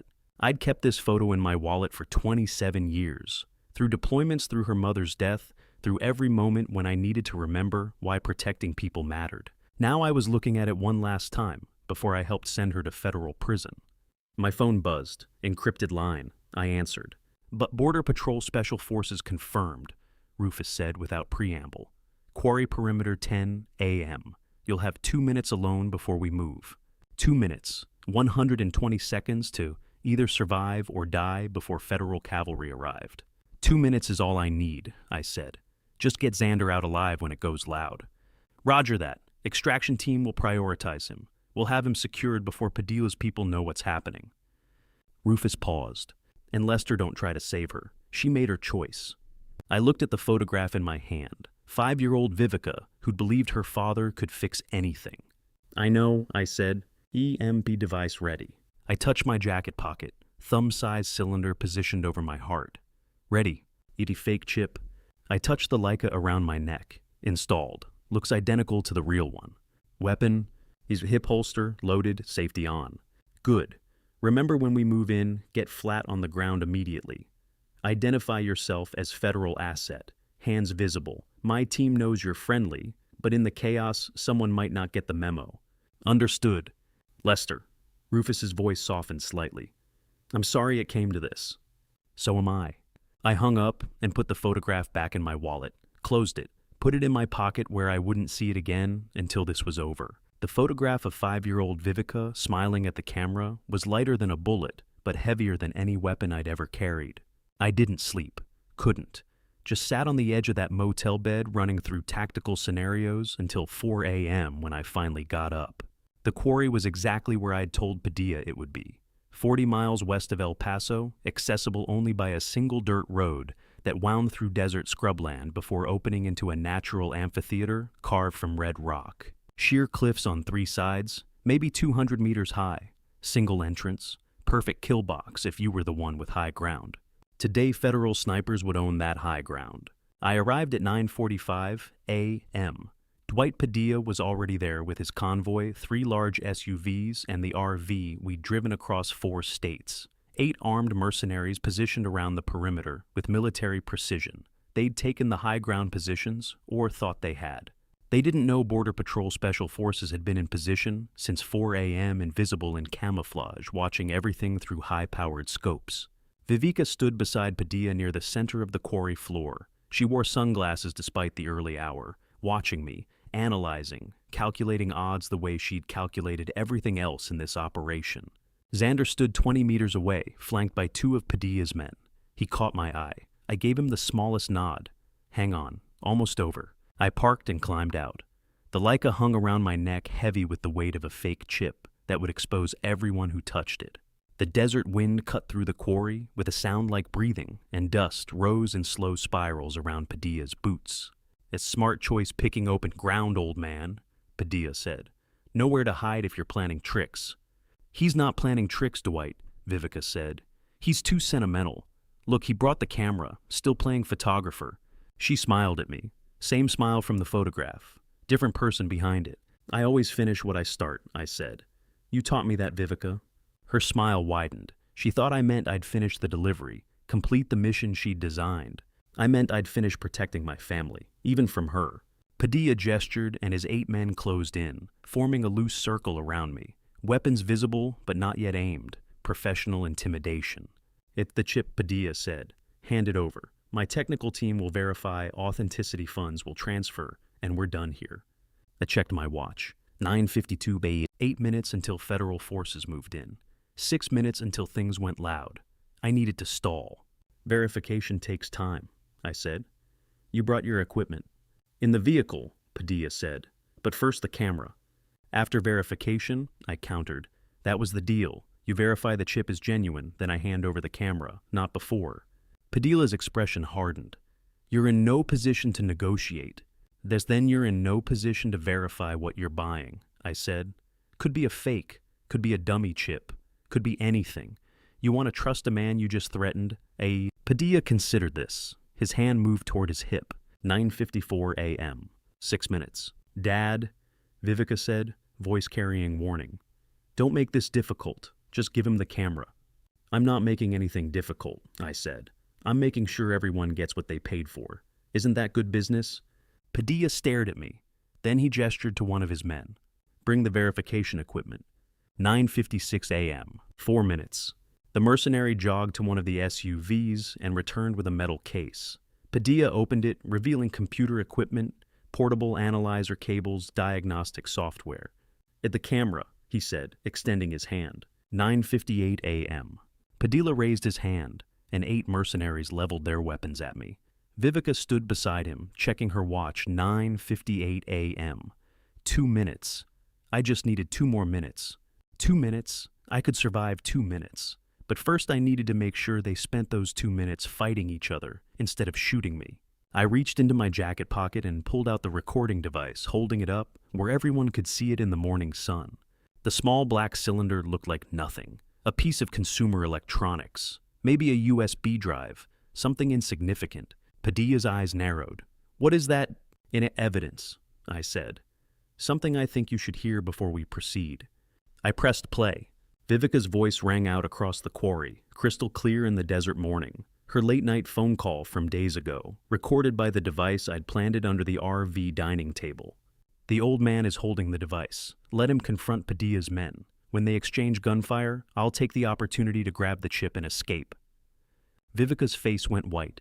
The recording continued, her voice calm, calculated, explaining her strategy like she was discussing stock portfolios. "Just blame everything on Xander afterward. He signed the geological surveys. It's his signature on file. The paper trail leads straight to him.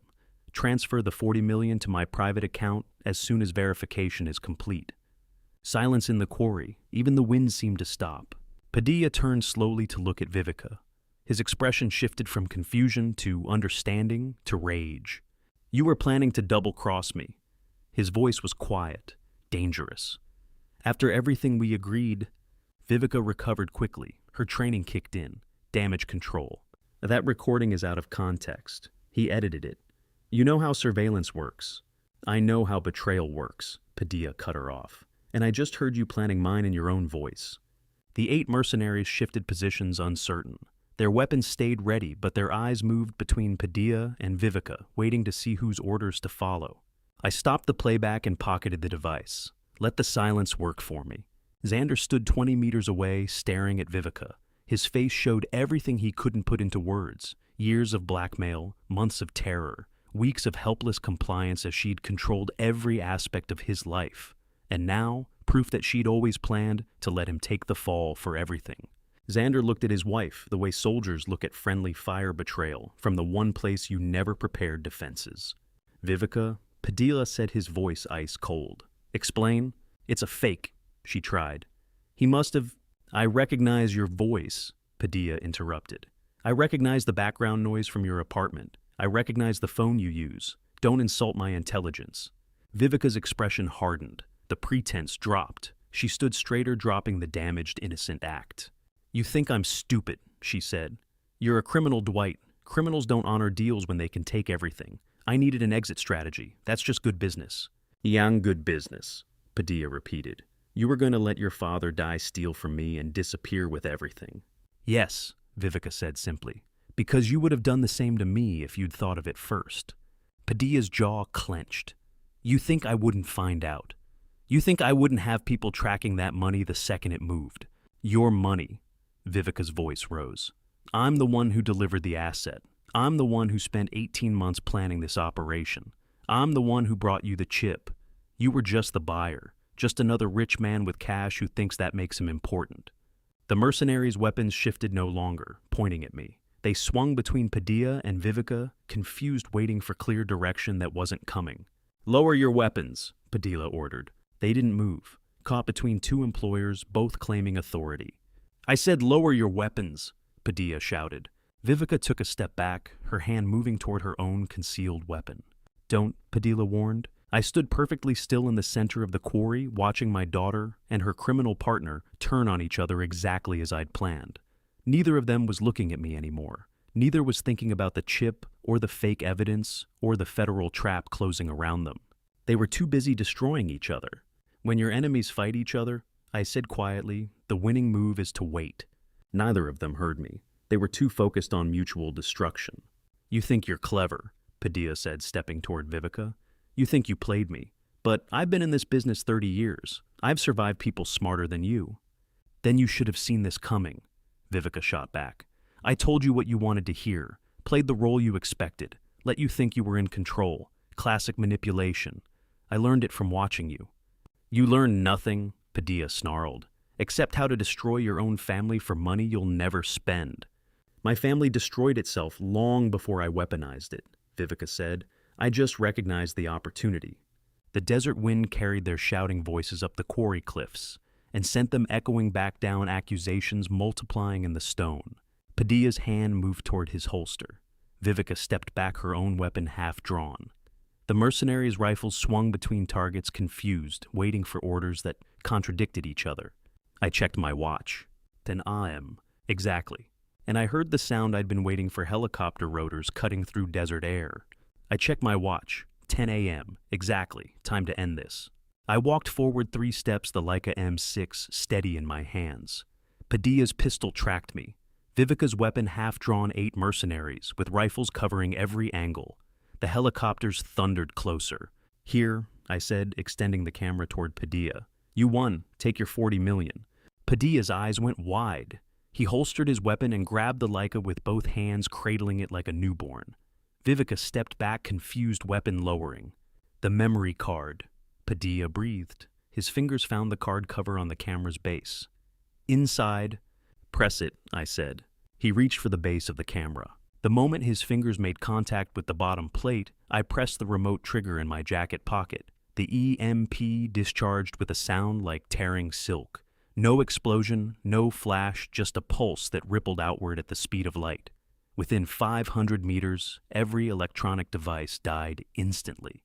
Padilla's phone went dark. The mercenaries' walkie-talkies crackled once and fell silent. GPS units, satellite uplinks, every communication device dead. The helicopters overhead banked hard, their radio contacts severed. Padilla stared at the Leica, then at me. What did you... Electromagnetic pulse, I said. Custom built. Cameras make excellent housings. Nobody searches them. Vivica laughed sharp. You magnificent bastard. The helicopters descended without radios, using hand signals. Border Patrol Special Forces rappelled down ropes, 12 operators and tactical gear rifles up surrounding the quarry from 4 compass points. Armored vehicles rolled through both entrances. Padilla's mercenaries broke instantly. No communications meant no coordination. They scattered toward vehicles toward the quarry rim. Special Forces didn't pursue. 4 operators moved to Xander, forming a protective box around my son. I saw him stumble as they guided him toward an armored vehicle. Padilla ran. Not toward vehicles, toward open desert north, where the quarry opened onto scrubland. He clutched the Leica in his left hand, his right reaching for his holster. I unwrapped it slowly, feeling the walnut stock's familiar weight.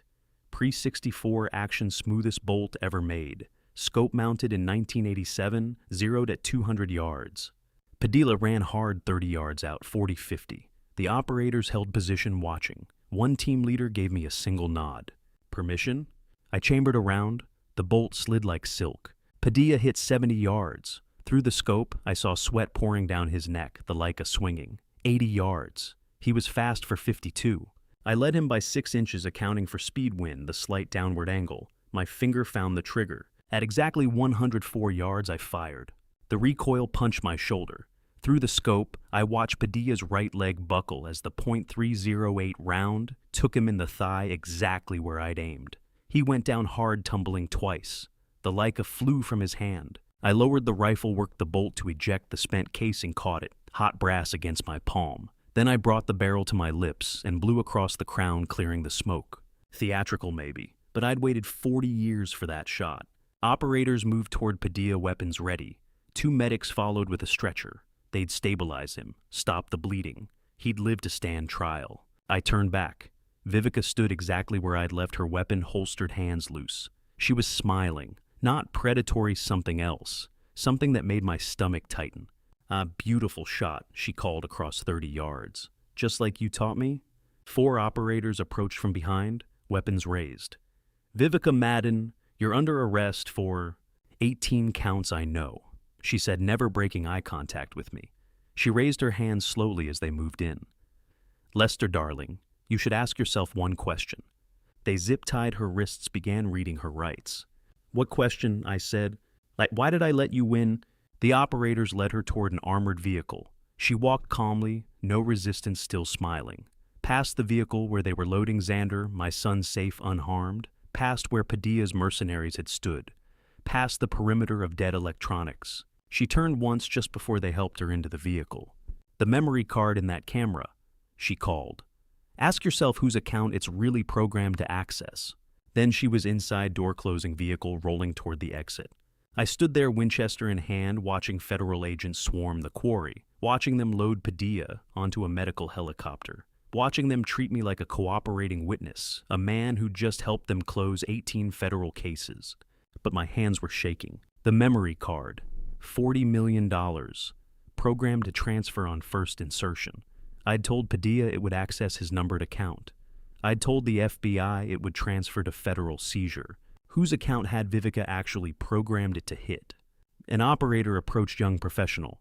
"Mr. Chambers, we'll need your statement, and that rifle for ballistics." I handed him the Winchester stock, first safe. "He'll live?" I asked.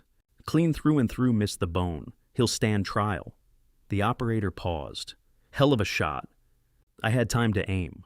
Xander emerged from the armored vehicle wrapped in a blanket despite the heat and started walking toward me. His face was gaunt, exhausted, but his eyes were clear. Behind him, the Texas sky stretched cloudless and blue. The shot echoed off quarry walls and faded into Texas sky. Done. The handcuffs clicked onto my daughter's wrists with a sound like the closing of a tomb. 2 federal agents flanked Vivica, 43 years old, my only daughter. 1 agent, tall, female badge, reading Morrison, secured the restraints while her partner began the Miranda recitation. "Es Vivica Madden, you are under arrest for espionage, blackmail, and conspiracy to commit treason. You have the right to remain silent. Dad," Vivica's voice cut across 30 yards of quarry dust. "I'm your daughter. You can't just walk away from me. Dad." I turned away. Xander stood beside me, still wrapped in that blanket, watching his sister with hollow eyes. Behind us, medical helicopters lifted Padilla toward detention. Around us, Special Forces operators secured evidence. "Anything you say can and will be used against you in a court of law." "I did it for us," Vivica screamed. "For the family, Dad, please." I started walking, 1 foot then the other, toward the armored vehicles parked at the quarry's east entrance. Gravel crunched under my boots, the same sound I'd heard 40 years ago, when I'd walked away from my father's grave, promising him I'd protect this family. I'd kept half that promise. "You have the right to an attorney." "Dad, please," her voice cracked. "Don't do this. I'm sorry, Dad. Xander walked beside me, silent. He didn't look back either. Maybe he'd learned that from me, how to keep walking when staying would destroy you. Agent Morrison's voice carried, "Do you understand these rights as I have read them to you?" I didn't hear Vivica's answer. I was 50 yards away by then, heading toward where Rufus Weaver stood, watching arms crossed. The quarry stretched around us like an amphitheater for grief. Dust devils spun across open ground where Padilla had fallen. The EMP's pulse had faded, but the silence it created felt permanent. Her voice calling Dad across the quarry sounded exactly like it had when she was 5 years old and scraped her knee, except this time, I couldn't fix it. I reached the vehicles. Xander stopped beside me, letting the blanket slip from his shoulders. His hands were shaking. Mine weren't 40 years of tactical discipline. "Mr. Chambers." Rufus stepped forward, extending his hand. I shook it. "Walk with me." We moved toward the quarry's south wall. Xander stayed by the vehicles, talking quietly with a Border Patrol medic. "The real chip arrived at Pentagon 2 days ago," Rufus said. No preamble, no softening. Padilla never had what he was looking for. Neither did she. I stopped walking. "What?" The memory card in that Leica Rufus pulled a small evidence bag from his jacket. Inside a standard SD card. It's blank, formatted factory fresh. No encryption, no transfer protocols, no $40 million. The desert air suddenly felt thin. "Then what was she—" "Playing you both," Rufus said. "She convinced Padilla the chip was in the camera. She convinced you she'd programmed it to steal the money." Reality. The real classified chip was in a diplomatic pouch headed to Pentagon security 48 hours before this operation began. You played him perfect, Lester, but she was playing a different game. I looked back toward where they were loading Vivica into the transport. She'd stopped screaming. Now she just stood there, head down, shoulders shaking. From this distance, I couldn't tell if she was crying or laughing. "And Vivica?" I asked. Rufus put the evidence bag away. "Ray, you just stopped the most serious intelligence leak in 10 years. 18 federal charges. If Padilla had gotten that chip, the real one, we'd be looking at catastrophic damage to national security." He paused. "That's what matters." "That's not what I asked." 40 years federal correctional institution. No parole before 25. His voice softened slightly. "I'm sorry." The words hung between us like smoke. Life sentence? My daughter? The girl who'd won her 8th grade science fair, who'd taught herself 3 languages? Life sentence. "She made her choices," I said. "Yes," Rufus agreed. "And you made yours." Behind us, the transport engines started. Low rumble of diesel metallic clang of doors securing. Vivica would be in a holding facility by sunset, arraigned within 72 hours, sentenced within 6 months. "Xander?" I asked. "Clean. Every charge dropped, full exoneration. Border Patrol has the paperwork. He's free to go." Rufus glanced toward my son. "He's going to need time. What she did to him, the manipulation, the framing, that kind of betrayal, doesn't heal fast." "I know. You did the right thing." "Knowing that doesn't make it easier." "Never does," Rufus said. "Walking away from your daughter in handcuffs is like cutting off your own limb necessary for survival, but the phantom pain never stops." The transport vehicle carrying Vivica rolled past us, heading for the quarry exit. Tinted windows, armored sides, federal plates. I didn't turn to watch it go. I kept my eyes fixed on Xander, standing alone by the armored vehicle. "Lester." Rufus's hand landed on my shoulder, brief, firm. "What you did here, stopping Padilla, securing the chip, protecting your son, that's what your father would have wanted." "My father would have wanted me to protect both my children." "Your father would have wanted you to choose right over easy. You did that." The transport disappeared through the exit dust cloud trailing behind it. When the dust settled, Vivica was gone, just like that. 43 years of being someone's daughter, reduced to a DOJ case number and a prison transport schedule. Her voice followed me across the gravel, getting smaller and more desperate with each step. I kept walking. Behind me, the federal transport engines faded into distance, taking the last piece of my family I had left. The Department of Homeland Security field office in El Paso smelled like government coffee and the particular brand of fluorescent-lit quiet that only exists in buildings where serious things get decided slowly, one form at a time. Xander and I had been driven here in a federal vehicle after the quarry, the kind of unmarked SUV that feels official without announcing itself. Neither of us spoke during the ride. We were both still hearing things that hadn't finished echoing yet. A junior agent showed us to a conference room on the second floor. Clean table, 8 chairs, a water pitcher. Nobody touched a window overlooking a parking structure. The room had been designed to feel neutral. It mostly succeeded. We waited 15 minutes before the door opened. Federal investigator David Carmichael, 46, carried the particular gravity of a man who'd spent 2 decades making difficult situations manageable through sheer organizational discipline. Sharp eyes behind wire-frame glasses, hair going silver at the temples, documents stacked with the kind of edge-align precision that told you he'd been doing this long enough to make the paperwork itself behave. He set a thick folder on the table, pulled out the chair at the head, and sat with the unhurried confidence of someone who understood that what he was about to say mattered and didn't feel the need to rush toward it. "Thank you both for coming in," he said. "I know this has been a difficult day." Xander's hands rested flat on the table. I recognized the posture I'd been using it myself since we walked in. The body language of someone who wanted to appear calm and was working at it. "Mr. Madden," Carmichael said, opening the folder and resting his glasses more firmly on his nose. "I want to start with you because I want to be absolutely direct about where you stand." Xander didn't move. "Okay. Based on the evidence gathered over the course of this operation, digital forensics on Vivica Madden's personal and professional devices, audio recordings captured during the journey, and your own testimony provided this morning, the following is the determination of this office and the Department of Justice." Carmichael looked up. "You are hereby cleared of all charges, every charge. The investigation into your involvement in the theft and smuggling of classified defense technology is closed effective as of this hour, with a finding of no involvement whatsoever." He paused, letting that settle. "You were a victim of systematic coercion. The forged signatures, the fabricated paper trails, the surveillance operation she ran against you for 6 months, all of it has been documented, verified, and attributed to Vivica Madden as the sole architect. Your compliance where it occurred was obtained through blackmail under duress. In the eyes of federal law, that compliance doesn't exist."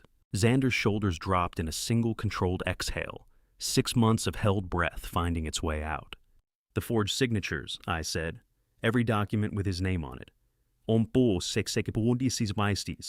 Traced to her devices," Carmichael confirmed.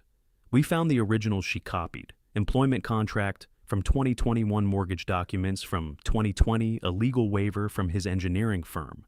She'd practiced his signature across multiple digital drafts before producing the final versions used in the border mapping files. Forensic handwriting analysis is unambiguous." He looked at Xander again. "She was thorough, but thorough people leave thorough evidence when we know what to look for." "The surveillance cameras she installed," Xander said, "in the apartment, at my office. Removed and cataloged. 17 devices total across 4 locations, all registered to email accounts she created using his credentials. Another layer of the frame." Carmichael's voice was steady, professional, and carried underneath it the particular restraint of someone who found this kind of case personally repugnant, but had learned to process that privately. "She needed you under complete control. The most efficient way to control someone is to make them believe they're already guilty, that resistance only makes their situation worse." "It worked," Xander said quietly. "For 6 months, it worked perfectly." "That speaks to the sophistication of the operation, not to any failure on your part." Carmichael slid a single sheet across the table. Official DHS, letterhead, dense legal language with a signature line at the bottom. "This is your formal exoneration document. Your signature here closes the investigation and initiates the expungement of any investigative record bearing your name in connection with this case." Xander picked up the pen. His hand was steady now, in a way it hadn't been all week. He signed deliberate, unhurried. "Xander Madden, 45 years old, no longer a suspect, no longer a man trapped in someone else's architecture of guilt." He set the pen down and looked across the table at me. "Thank you, Dad." The word landed the way it had at the quarry, like something physical, something that required a moment to absorb. He'd called me that before, years ago, when Vivica and I had still been in each other's lives with some regularity.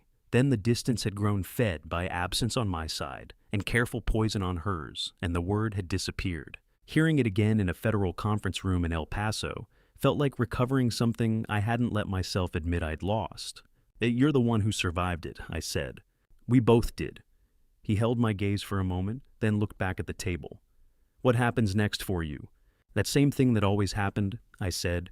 I go back to the shop, fix old guns, keep the lights on. Carmichael gave us the moment, then gathered his documents and stood. Agent Weaver is waiting in conference room B with the federal prosecutor. She wants to brief both of you on final sentencing before we conclude today. He extended his hand to Xander, then to me. Mr. Chambers, what you did this week is the kind of thing that doesn't get public acknowledgement.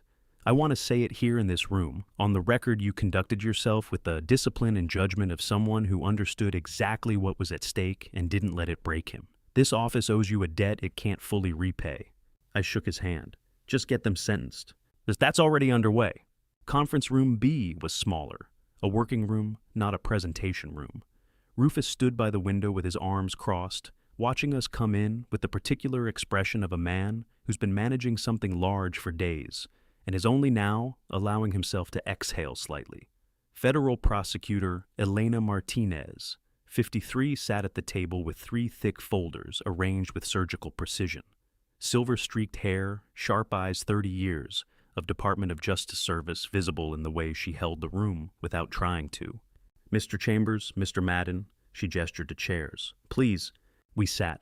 Xander stayed close. Martinez opened the first folder. I'll be direct with both of you because you've earned directness today. Vivica Madden, age 43. Federal charges treason under 18 U.S.C., Section 794, smuggling classified defense technology, extortion under color of authority, conspiracy to commit espionage, and conspiracy to commit murder, specifically the planned death of Lester Chambers, documented in the audio recording. She looked up. Combined federal sentencing guidelines, 40 years, no possibility of parole before 25. The number sat in the room. At 40 years, I said. Correct. She will be 68 years old at first parole eligibility. The sentencing hearing is scheduled for 90 days from today. Given the volume of documented evidence, a guilty plea is the most likely outcome. Her public defender has already indicated she understands the weight of the case against her. 40 years. I'd been 68 since March. The math worked itself out in the back of my mind without my asking it to. When my daughter could first walk free, I would be 93. The arithmetic of consequences. Martinez opened the second folder. Dwight Padilla, age 52.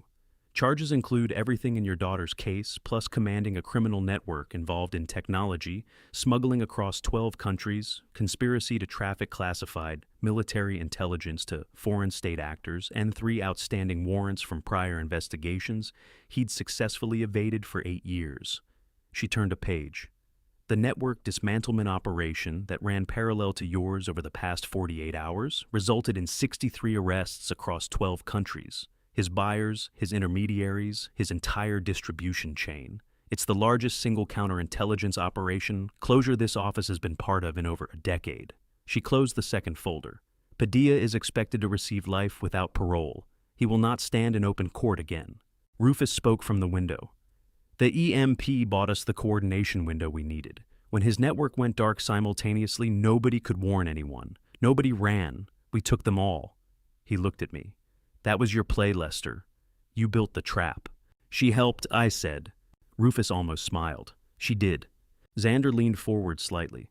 And my wife, his voice was careful, measured. What happens to her now practically? Where does she go? Martinez's expression softened by a degree. Federal Correctional Facility. She'll be processed through the Western District within 30 days of sentencing. Given the nature of the charges, she'll be held in a high-security unit. She paused. I understand this is your family, Mr. Madden. I won't pretend otherwise. I understand, Xander said. I just needed to know. Martinez slid the last document across to me, the witness statement. Dense legal language compressing 6 days of surveillance deception and federal coordination into clinical bullet points and timestamps. I read it through carefully. Everything was accurate. Everything was correct. The precise, bloodless language of the law doing its work on events that had been anything but precise or bloodless. I picked up the pen. Lester Chambers, witness September 28, 2024. Done, I asked. Done. Martinez confirmed. Both of you are free to go. Mr. Madden, you'll be contacted within 30 days by a federal liaison for a standard debriefing. Beyond that, you have no further obligations to this office." She stood and extended her hand to each of us. Professional warm, in the way that years of difficult work sometimes produces not warmth from ease, but warmth from understanding how hard things can be. I stood to leave. Xander stood with me. At the door, I paused, hand on the frame. "It's the 40 million, I said. The memory card. Whose account was it actually programmed to access?" Rufus and Martinez exchanged a look. That's still under analysis," Rufus said, which meant they knew, and they weren't ready to tell me yet. Maybe they never would be. I filed it away in the place where I kept the things I couldn't resolve and walked out into the El Paso afternoon with my son beside me. We drove away from the DHS office in silence, two men whose entire world had been dismantled and rebuilt inside the span of a week, and neither of us had words for what came next. Xander sat in the passenger seat of the rental car I'd picked up outside the federal building. His hands rested flat on his thighs, not trembling anymore, just still.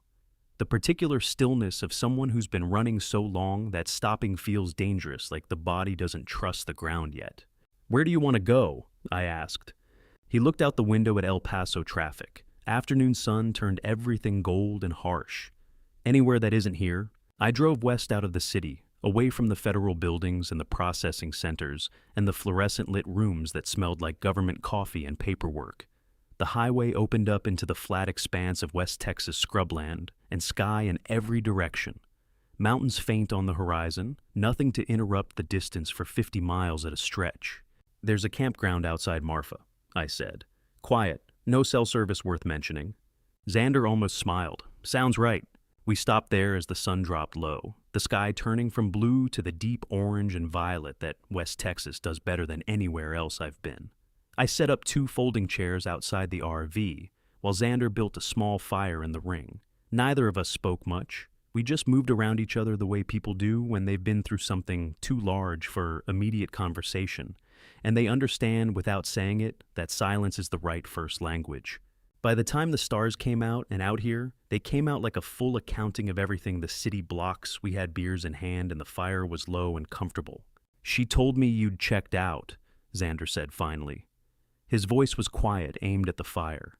"Years ago, she said after you retired, you just drifted. That the army was the only thing that ever mattered to you, and without it, you became someone none of us recognized." "Well, she wasn't entirely wrong," I said. He looked at me. "But she made it worse, the way she told it." "She always knew where to cut," I said. "She learned that from watching me. I spent 30 years reading people finding the pressure points, the load-bearing walls. She watched me do it and turned it around on the people closest to her." I took a pull of the beer. "That's on me." "It's not—" "Let me finish." I set the bottle down on the arm of the chair. There were operations I couldn't talk about. Kosovo in '99, Balkan surveillance through 2001. The kind of work that doesn't come home with you, or it does but only in pieces and not the useful kind. I thought keeping quiet was protecting you all, protecting Vivica. I paused. What I actually did was leave cracks big enough to build a whole other version of me inside. Xander was quiet for a long moment. The fire popped and sent a small shower of sparks upward into the dark. "She showed me photographs," he said. "Dozens of them. You at airports in Zurich, Prague, Bangkok. Timestamp after timestamp during school plays. Christmas mornings, her graduation. She laid them out on the kitchen table 6 months ago and said, look at what kind of man your father-in-law is. Look at what he chose over his family." "The photographs were real," I said. "The interpretation was poison. I know that now." He picked at the label on his bottle. "But 6 months ago, I was already scared, and she knew exactly how to use every piece of information she had. I didn't have room to question it." I nodded slowly. "She needed you to believe I wouldn't help you. That way you had nowhere to go. And it worked." His voice broke slightly. He steadied it. "For 6 months, it worked completely. I did everything she said. Signed where she told me to sign, stood where she told me to stand, stayed quiet when she told me to stay quiet. Because I genuinely believed that if I didn't, I'd be going to federal prison for things I didn't do." He exhaled. "And I also I genuinely believed that you'd choose her over me if it came to it. I almost didn't find out in time," I said. "If that camera had gone through the way she planned, but it didn't." Xander finally looked at me directly. His eyes were steadier than I'd seen them all week. "Because she made a mistake." She made one 90-second mistake, I said. Grabbed the wrong case at a rental lot. Gave me your camera instead of whatever she planned to use. And she spent 6 days turning that accident into a federal case. I shook my head. Smartest person in every room she walked into. Always had been. But the best operation in the world falls apart if the first move is wrong. She didn't have time to start over. She had to improvise with what she'd already set in motion. And you figured it out. Not immediately. She's good. The Canyon confession would have worked on most people. Probably should have worked on me. I lit a cigarette, the flame briefly bright against the dark. But I'd spent 30 years doing exactly what she tried to do to me. You can't run the same playbook on a man who helped write it. The coyotes started somewhere out in the scrubland. One long call answered by another, a third chiming in from further east. Xander listened to them for a moment. What happens to her now? He asked. 40 years, I said. Federal correctional institution. No parole before 25. I let that land. She'll be 83 when she walks out. He absorbed it. I watched him do it the way grief moves through a person who's been wronged by someone they loved. It isn't clean. It mixes with relief and anger and something that doesn't have a name, some residual tenderness that logic can't fully evict. I'm not going to pretend I don't feel anything, he said. I'm not asking you to. She's my wife, was my wife. He corrected himself quietly. Whatever she did, whatever she turned into. There were years before all of this where she was just... He stopped, started again. She made good coffee in the mornings. She remembered every birthday. She laughed at stupid things. She was a real person, and I loved her, and I'm still... His jaw tightened. I'm still allowed to grieve that person, even if she never existed. She existed, I said. The person she became decided the person she wasn't worth keeping. I pulled on the cigarette. That's not your fault, and it's not mine. We both love someone who chose to weaponize that love. At some point, that's on her, not on us. We sat with that for a while. The fire burned down to orange coals. The stars didn't move, but seemed to brighten the Milky Way, sharpening as the night deepened. Your university position, I said finally. Austin. I called them this afternoon while you were finishing the DHS paperwork. They still have the opening. He almost smiled. Apparently, geological engineering lecturers are hard to retain. You'll be good at it. I'll be starting over at 45. Could be worse, I said. Could be starting over in a federal correctional institution. He laughed, real laughter, the kind that's been stored up under pressure and comes out slightly ragged. True? The laugh faded into something quieter. I don't know how to thank you. I've been thinking about it all afternoon, and I can't find words that aren't inadequate. Well, then don't look for them, I said. Dad. The word came out before he seemed to plan it. He stopped, surprised by himself. I don't know when I started thinking of you that way. Maybe always a little. She told me you'd abandoned us, but something in me never fully... He shook his head. I'm sorry it took all of this. The word hit the same way it had in the DHS conference room, like a bone finally setting, painful and right. Go build a good life, I said. That's the thank you. Morning came with that particular quality of Texas light that strips everything down to what it actually is. No flattery, no softening. Xander packed his rental car while I made coffee on the RV's small stove. We didn't say much. We'd said what needed saying the night before, and the rest of it was just time, the long, slow work of healing that doesn't happen in a single conversation under the stars. I walked him to the car. He put his bag in the trunk, turned to face me. Will I see you again? You know where to find me, I said. And this time, I'll answer when you call. He took my hand, then pulled me into a brief embrace, stiff, awkward, both of us, better with silence than with this kind of thing. But we tried. That was the point. I watched the rental car disappear down the 2-lane highway, heading east toward Austin, toward whatever life he'd built from what remained. The taillights blinked once at a curve, and then were gone. I stood there a little longer than necessary. Then I got back in the RV and drove west. Texas gave way slowly. The land stayed flat and enormous, indifferent to whatever human business had been conducted across it this past week.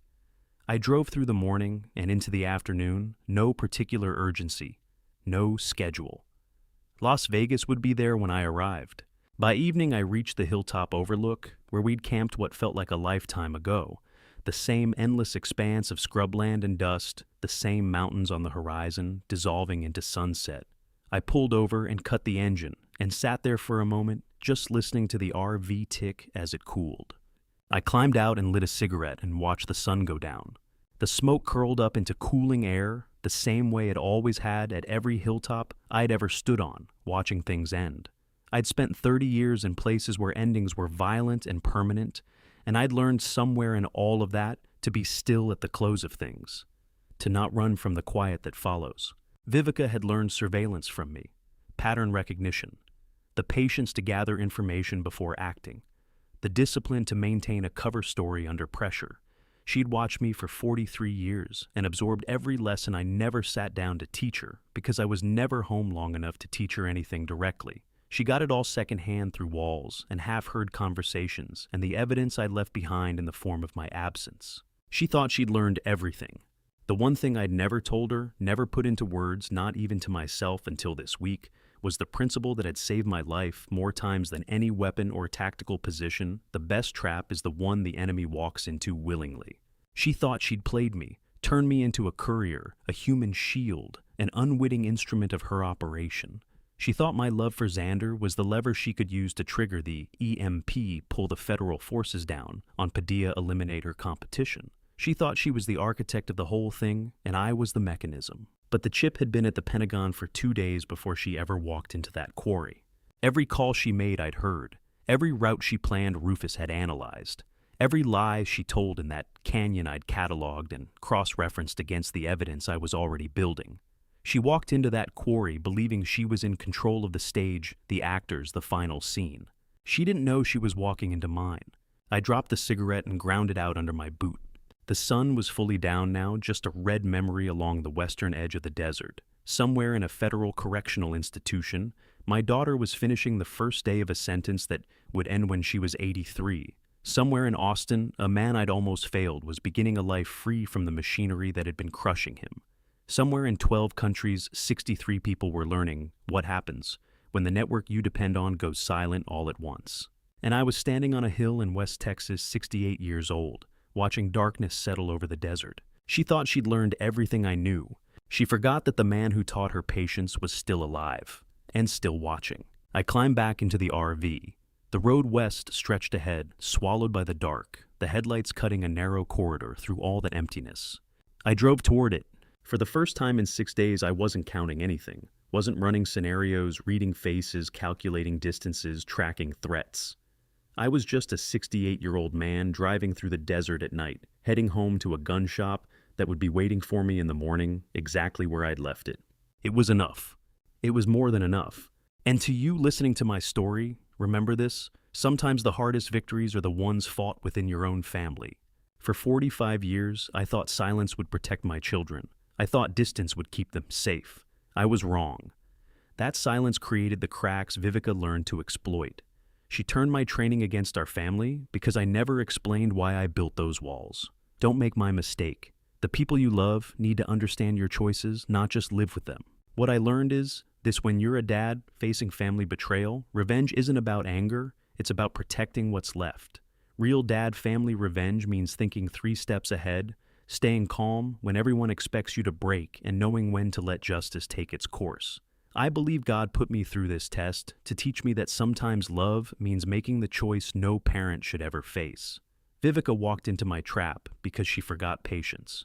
Xander walked free because I remembered it. That's the difference between revenge and justice. So, I ask you, what would you have done in my position? Leave a comment and tell me. Honestly, if this story made you think, please share it with someone who might need to hear it. And if you want more stories about dad-family revenge and the hard choices we make for those we love, subscribe to Dad's Calm Revenge. I read every comment you leave. Thank you for staying until the very end. This story contains some fictional elements added to strengthen the message and protect privacy. What matters is the truth at its core. Sometimes the people who love us most are the ones we have to save from themselves.